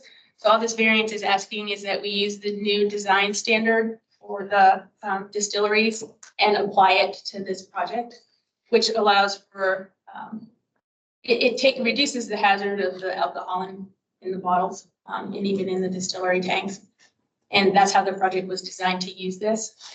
And it just, I think we've gotten this variance many times, but again, it's just because we're still in the 2012 code and the nationally accepted standard that's been pulled into the 2021 and 20 allows this.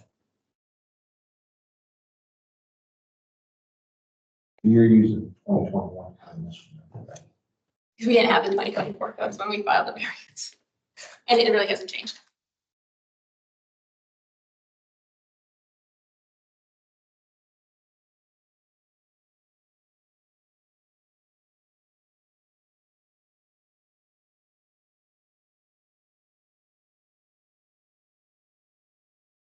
What it essentially does is it takes it out of the H occupancy, which it really isn't, and it moves it into the F1, S1 assembly and business.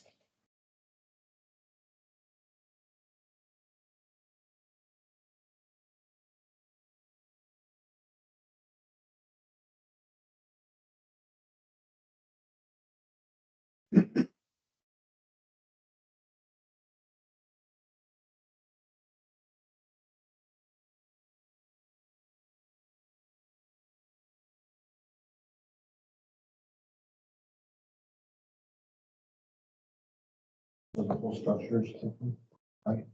Yes. So this project, yeah, we can go into detail. This project was a renovation of an existing factory. Journeyman Distillery has one up in Michigan, and they were looking for a space to put in here. It's kind of in Valparaiso. It's a new whole, kind of like if you're familiar with Indianapolis, it's like the Bottle Works downtown. It was a very similar thing, where they took all the features of the existing building and tried to meld it into a neat place for assemblies and entertainment. I was going to do what I asked. Are they distilling here or is it more of that type? They have the distilling barrels there. It's not where the majority of the distilling is occurring. That's still happening up in Michigan. They've got the 2 tanks there, and they do bottle it in the back, but that's not the primary function. It's really just People to see it when they're there. Okay. in Indiana, supposedly you're going to be able to classify it as something different if they get that rule as per right. They make good stuff. I'm just saying. It does not sway my vote.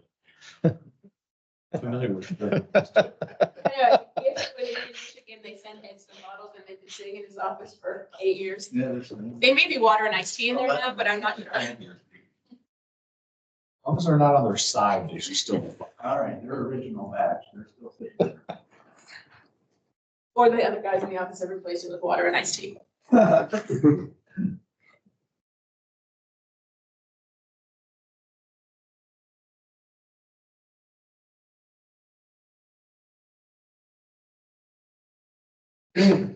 comfortable with the codes forward thinking.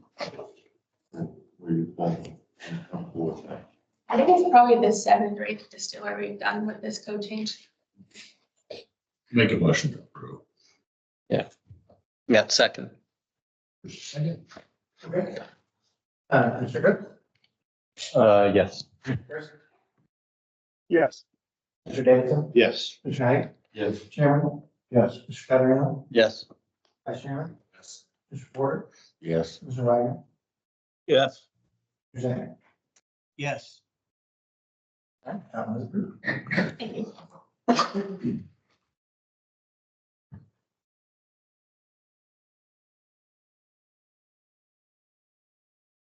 All right, next up, I believe we have 240233 Emerald Point replacement stairs. And this variance deals with tread deck.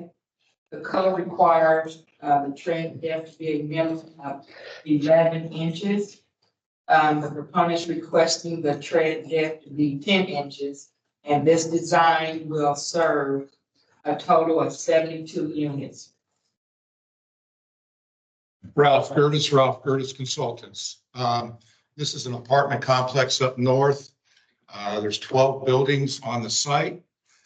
They're 2 stories. Each building has 3 stairs serving, and each individual stair serves 2 apartments on the 2nd floor. The existing stairs were rusting out. The owner decided to replace them, and we ended up with a 10-inch tread on the stairs, the wood stairs now. The stairs only serve 2 apartments. The Indiana code currently allows 9-inch treads inside an apartment unit. And I've talked to both local officials, and neither one of them are opposed to the variance. So requesting a variance to allow the treads to be 10 inches. The stairs did cost $500,000. In order to replace them, we're looking at $500,000.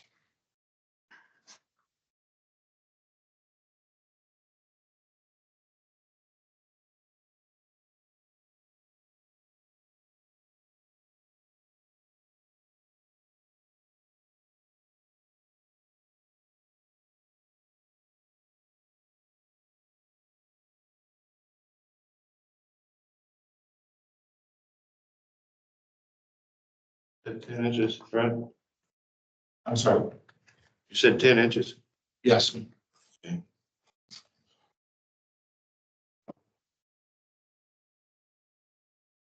I'll make a motion to approve. Yep, second. Okay, Mr. Cook? Yes. Mr.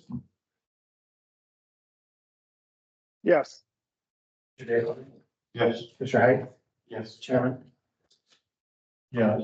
Mr. Petterian? Yes. Vice Chairman?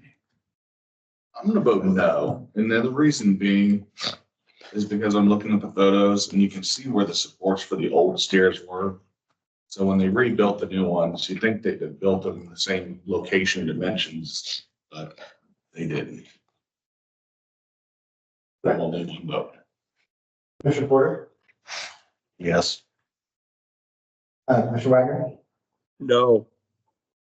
Mr. Zan? Yes. Motion is approved. Thank you. I appreciate working with you through many years. Good luck in the future. Enjoy your retirement. Yes. Thank you.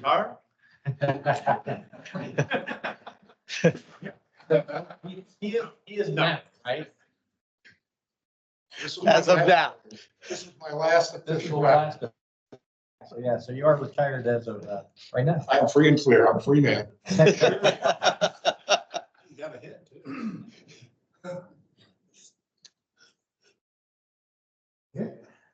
Next up, we have 240234 Indress plus Hauser US Sales Center Agreement. This has to do with accessibility. This request to allow a room schedule terminal to be 48 inches. And it's up to one. I think there are several that are part of this. Anyone here for Endress Hauser USA? Yes, sir.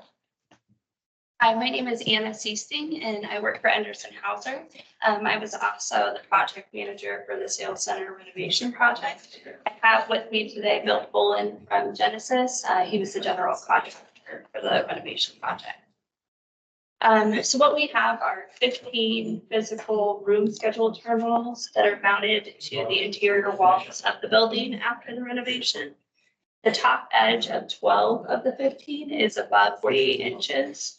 Of that 12, the top edge of 9 is at 56 inches, and the top edge of the three others is at 61 inches. The primary function of these room schedulers is just the visibility. They have a green or a red light when the conference room is in use. That's what we use them primarily for. So you have that visible sign that whether or not they're free to use. And there is full accessibility to the room schedule terminals through the internal network that's available on everyone's cell phone, everyone's laptop. And there's no accessibility to scheduling these terminals for the general public. It's for employee use only. But as I mentioned, all employees have access to the full functionality at their primary workspace within the building, anywhere on campus or off campus with their cell phone, or anywhere on or off campus with their laptop as well. So when you make a meeting through the room scheduling system, you can simply select the conference room and it reserves it and then marks it as red if it's in use. And so you can walk up to the terminal and physically schedule the meeting. Our IT department has told me that that happens less than 5% of the time. So its primary use is through people's individual cell phones and through their computers. So one thing that you can kind of equate it to is that the individual's computers or their cell phones is almost like a remote for these controllers. It's kind of like a TV. You don't want to get up and have to physically touch the terminal, but you can use these as a tool to reach the full functionality. So, and because there is the full functionality available to everyone, we were requesting a variance to allow them to maintain mounted where they are currently placed. If it would be helpful, I do also have a map of the facility with the location where they're mounted and pictures with measurements too, if anybody would like to see that. I see the pictures. Yeah, absolutely.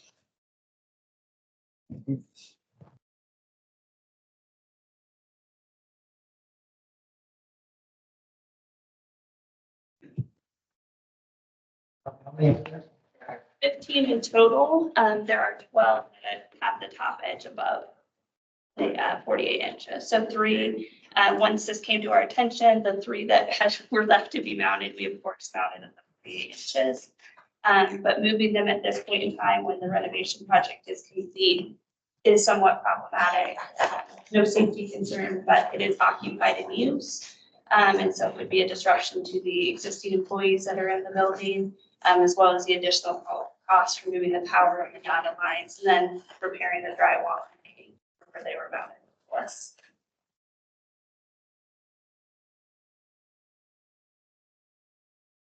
How was this found? Can you speak a little bit more during an occupancy inspection?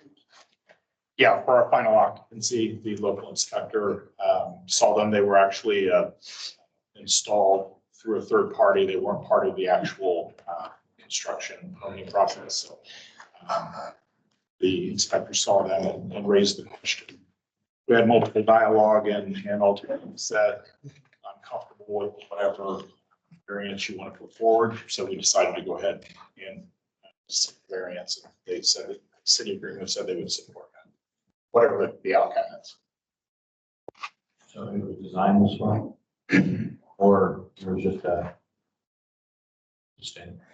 No, it was intended to be at an eye level for people to be able to just see, again, the visibility of what not necessarily for the functionality of it, because primarily the functionality is through their phones or their laptops, but just visually as they're walking by, they can see it's occupied or.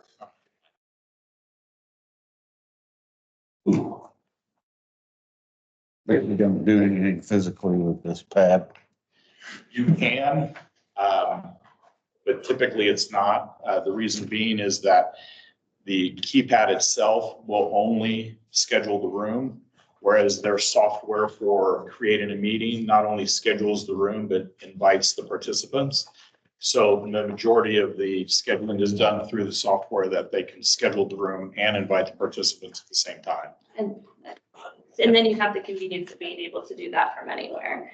Whether you're on campus or traveling, you can book that room and then rope your colleagues into attending your meeting. What about, is the space used as like a, what do they call it, hotel?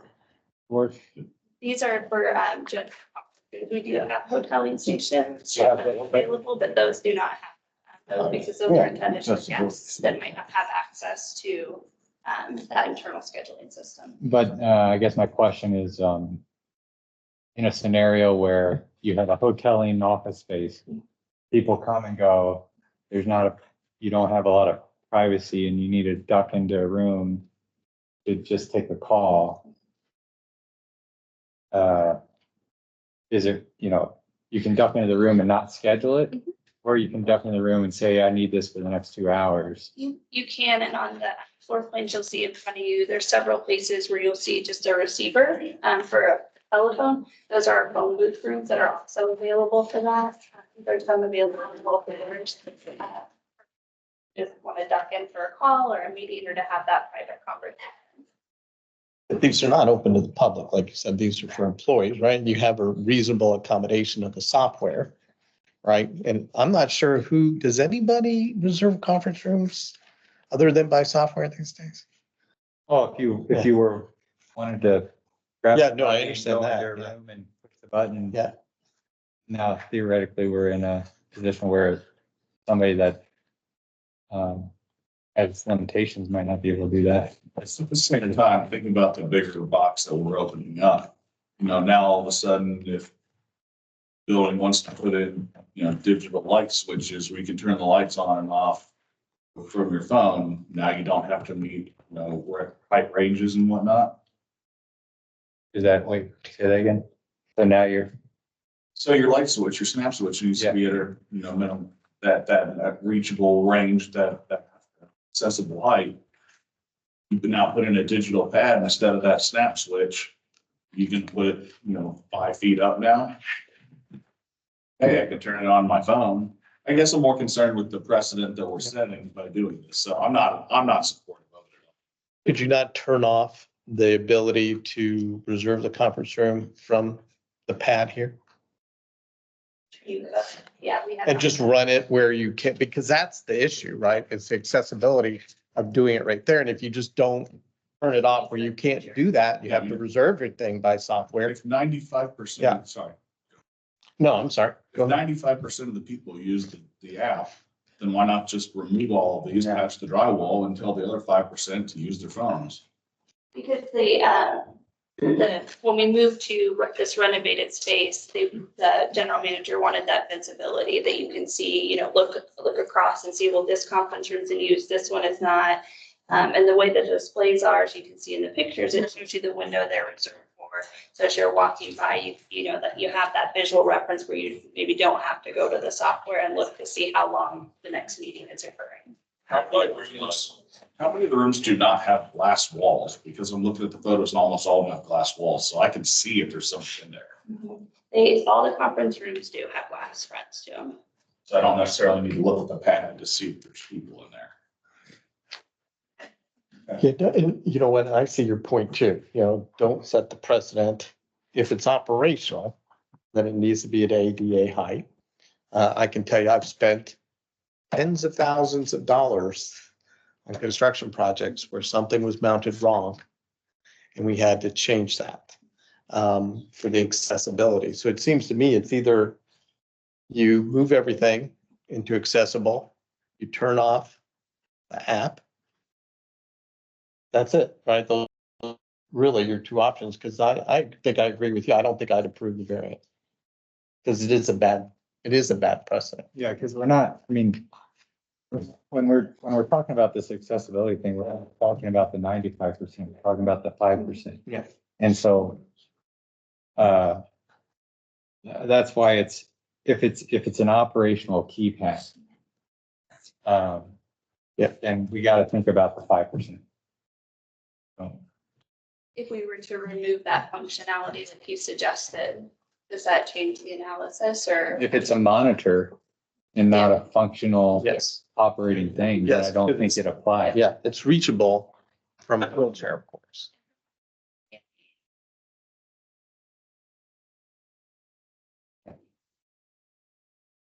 So that's definitely something to be more than willing to do. Yes, it is. If there's installers doesn't want to move them.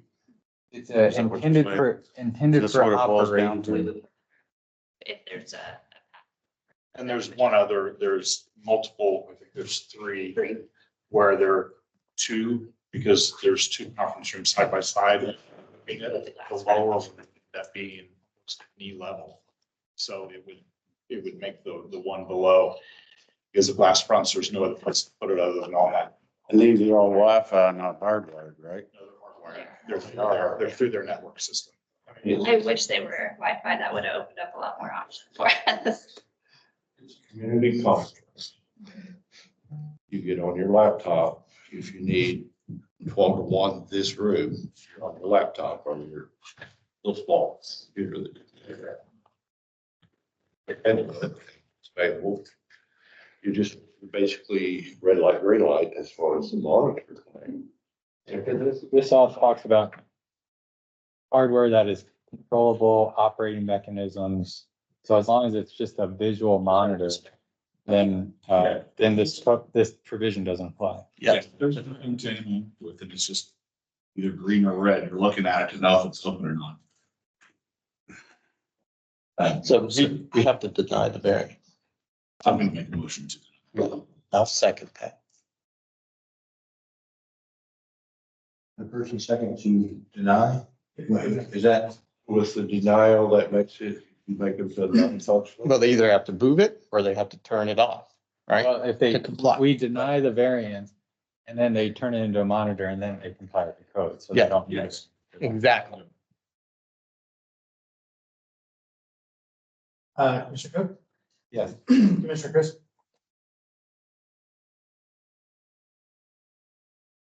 Chris? Yes. Okay, Commissioner Davidson? Yes. Commissioner Wright? Yes. Chairman? Yes. Commissioner Patarino? Yes. Vice Chairman? Yes. Commissioner Porter? Yes. Commissioner Wagner? Yes. Commissioner Zink? Yes. That one is done. So you need to. You wanted the other. Yeah. Thank you. Commissioner, as we move in the chat, Darren Johnson, was he's available, he was for Southern International, which was called and table for number five. Yeah. Let me try to scroll like a little bit.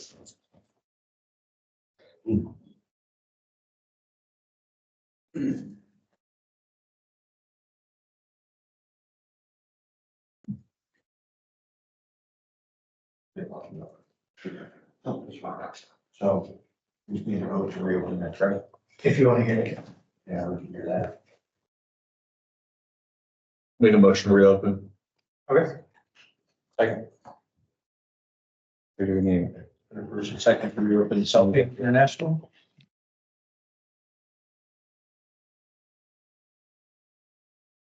All right. Is the Selking going to be reopened? I'm having trouble hearing what you're discussing. Yes, we're working on that right now. Okay, thank you. Okay, so for voting to reopen, Commissioner Cook, Yes. Commissioner Chris, Yes. Commissioner Chris, You said yes. You said yes. Commissioner Davidson, Yes. Commissioner Wright, Chairman, Yes. Mr. Patarino, Yes. Vice Chairman, Yes. Mr. Porter, Yes. Mr. Wagner, Yes. Mr. Zink. Yes. Okay, that one's reopened. All right, sir. Go ahead with Southgate International. Yeah, thank you very much. So I'm with Mid-States Energy Solutions. The contention or with the Allen County Building Department is that the solar panels are not physically attached to the roof.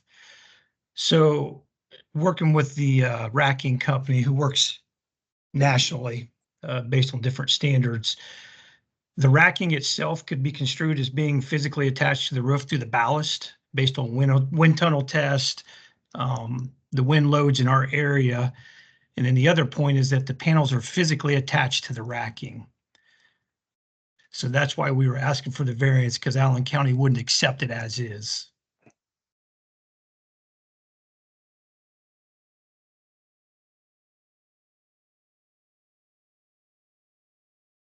Do you know how much ballast you need? Yeah, to so that's comply with design. Chapter 16. Yes, so when the Unirac, when they design that system, we turn it over to them, then they specify the amount of weight per racking unit that we have to put on to meet those wind load requirements for the uplift and the shear. And is that specified somewhere? It wasn't specified in the documents provided. I didn't see. No, that's an individual document they provide, on the block layout. But I think that EcoFoot, the way it's set up is there's one block per rack.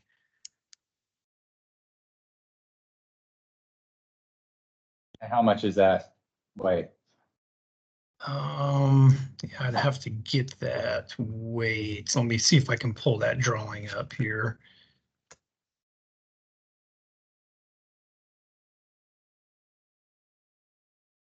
And then the follow-up question of that is what's the tributary area for one of those? As far as the square foot coverage. Yeah. So if you look at the design, so each panel, each solar panel is roughly between 22 and 23 square feet. And the way those racks, the panels interlock the racks, so the panels sit between the racks. So it's hard to say what each individual piece of racking would cover as far as square footage. Let's see here.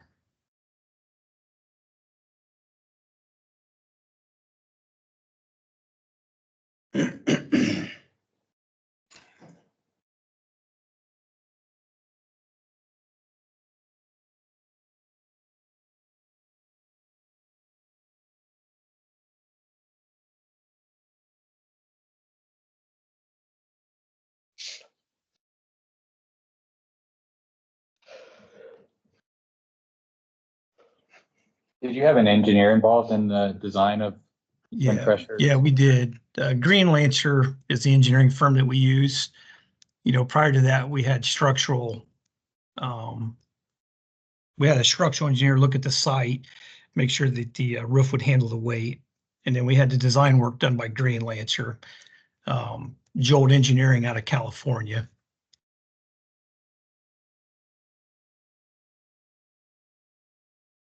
Yeah. So then I attached a letter from Unirac with my submittal for the variance. They just didn't give me the details on the design. I'm seeing if I can find that.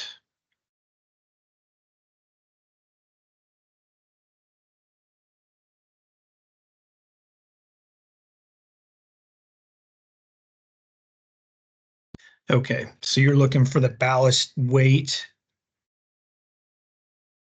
total weight or individual for each rack?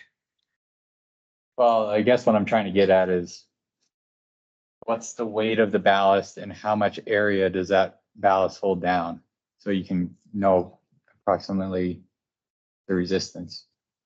Okay, so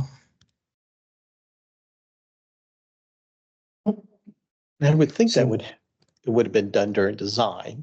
Yeah, You would hope, because the structural capacity of the roof needs to be figured with the actual ballast used, and that can't come afterwards, right? But the yeah, thing that's the drawings say as specified by the manufacturer. The manufacturer says as specified by the drawing in their cut sheets. Well, that's what I'm saying, Yeah, right? so they need a, so Yeah. something's missing and, yeah. Yeah, yeah.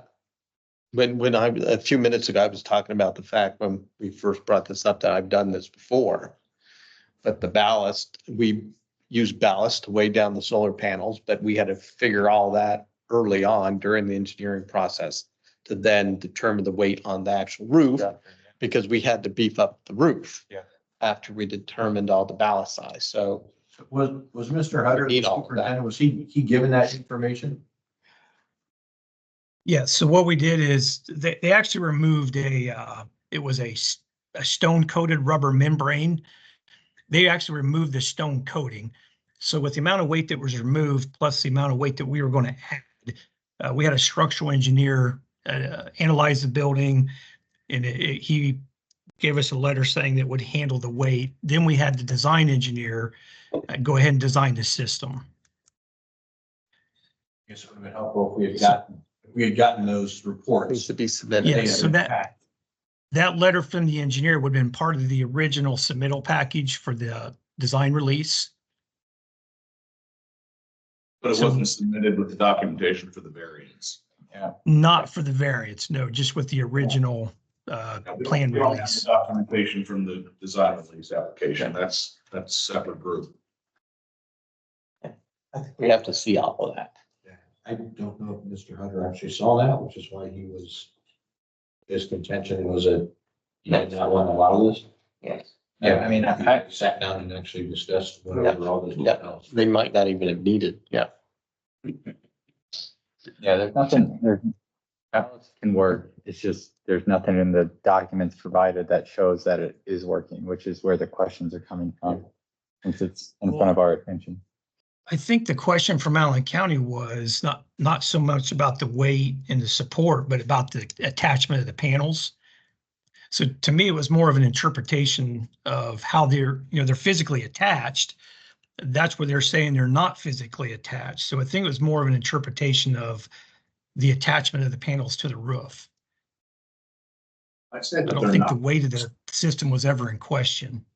If they're resting on the roof with weights on top, they're not attached. Well, but they used ballasted EPDM membrane to attach a roof membrane down for wind pressure. So it's not, it doesn't say, I guess It doesn't say mechanically. mechanically fastened, right? Like there's different ways to attach and people have kind of gotten away from ballasted roof because the rocks would fly off, but that, it's been done. It's not, I don't got a problem with the ballast. The lack of information about how much ballast is being used in the documents provided that we're reviewing is my contention. So if we wanted to get past it, I'd be comfortable, motioning that ballast can be used as long as it's designed to resist the wind pressures per the code by an engineer. And that's clearly specified. And that would be a motion that I'll submit right now. But I just don't see that in the documents, which is my hesitation. But you would want to see that submitted to the commission so you could actually review. I don't need to review it as long as an engineer has done that design. And it's reviewed for permitting or whatever. It's so we had submitted this for the state release. It got approved. When I built it, not seeing that we built it with the understanding that we were meeting all the requirements. When the inspector inspected it, because we had gone through the design as far as the weight, the wind load, all that. The inspector wouldn't approve it because of that one item on the permit. Let's see here. It was that, about it being mechanically attached. Unfortunately, we don't have that information. I'm sorry, I couldn't hear that. Unfortunately, we don't have that information. Wish that you would have submitted everything with this so that we would have a better way to present a judgment to you. All we can do is go by what you're telling us and what I've been told by the local building official. So what is Allen County's response? Mr. Hutter, the building superintendent, is opposed to this. He's opposed to it? Correct.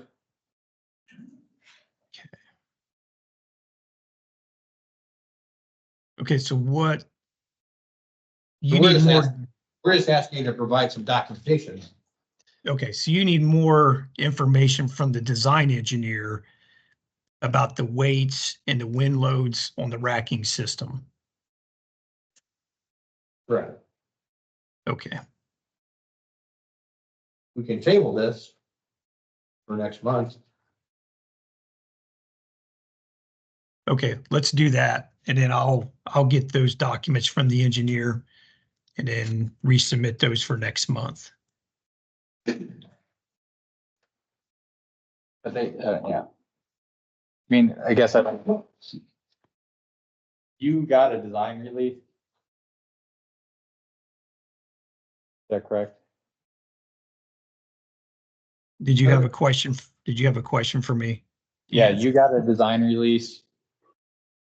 I do. From the state? And From so the this state, is I do. And the inspector's comment? This is just a result of an inspector noting an item? Yes, that's all it is.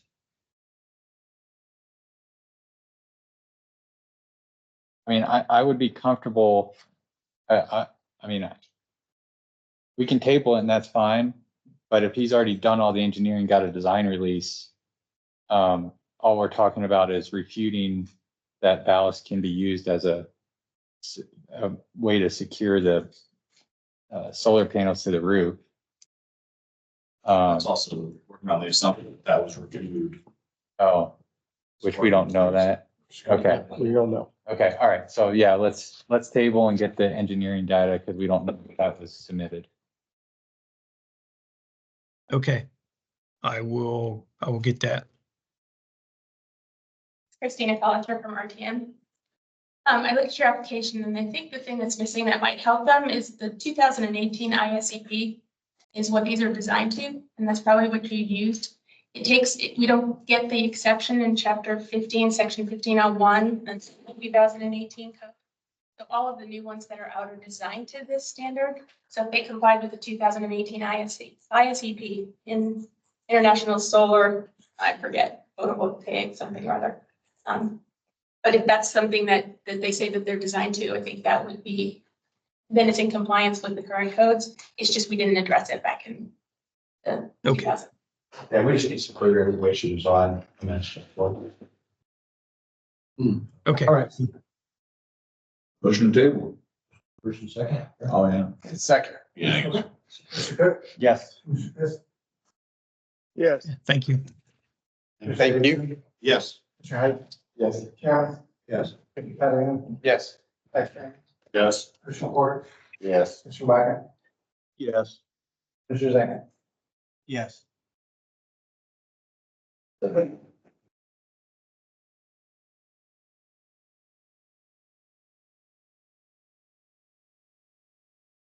right, so next up on the list is 240235 ABC CTI Building Edition, Bristol.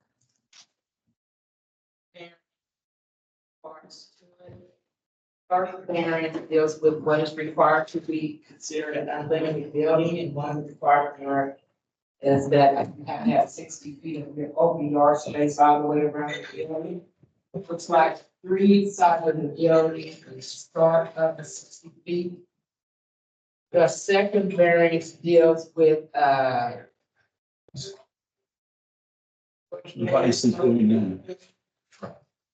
code requires something meaning if the undivided area is, more than 50,000 square feet. This particular building has 90,000 square feet that is divided.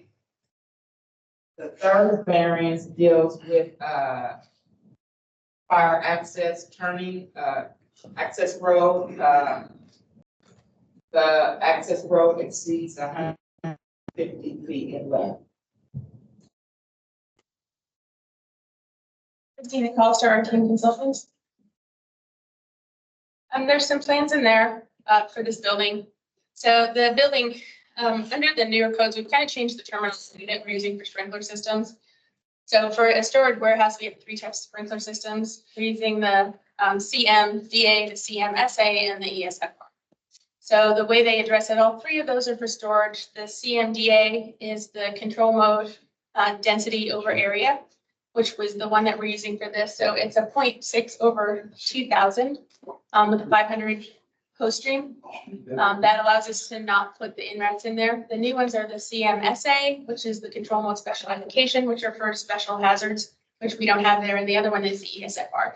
ESFR was kind of designed for higher ceilings. So since this is only in the 19-foot storage, we're using the CMDA. The codes haven't changed yet to address the smoke and heat vents, which is the second variance. The first variance is just the open side yards. So in this particular facility, what we have is fire department access road on one side. We're 50 feet from the property line. On the other side, there's an easement that goes to a fire department access road that they built between the 2 buildings. So to that road, we have the 54 feet, and on the backside, it faces up to farmland. We have approximately 19 feet on the backside.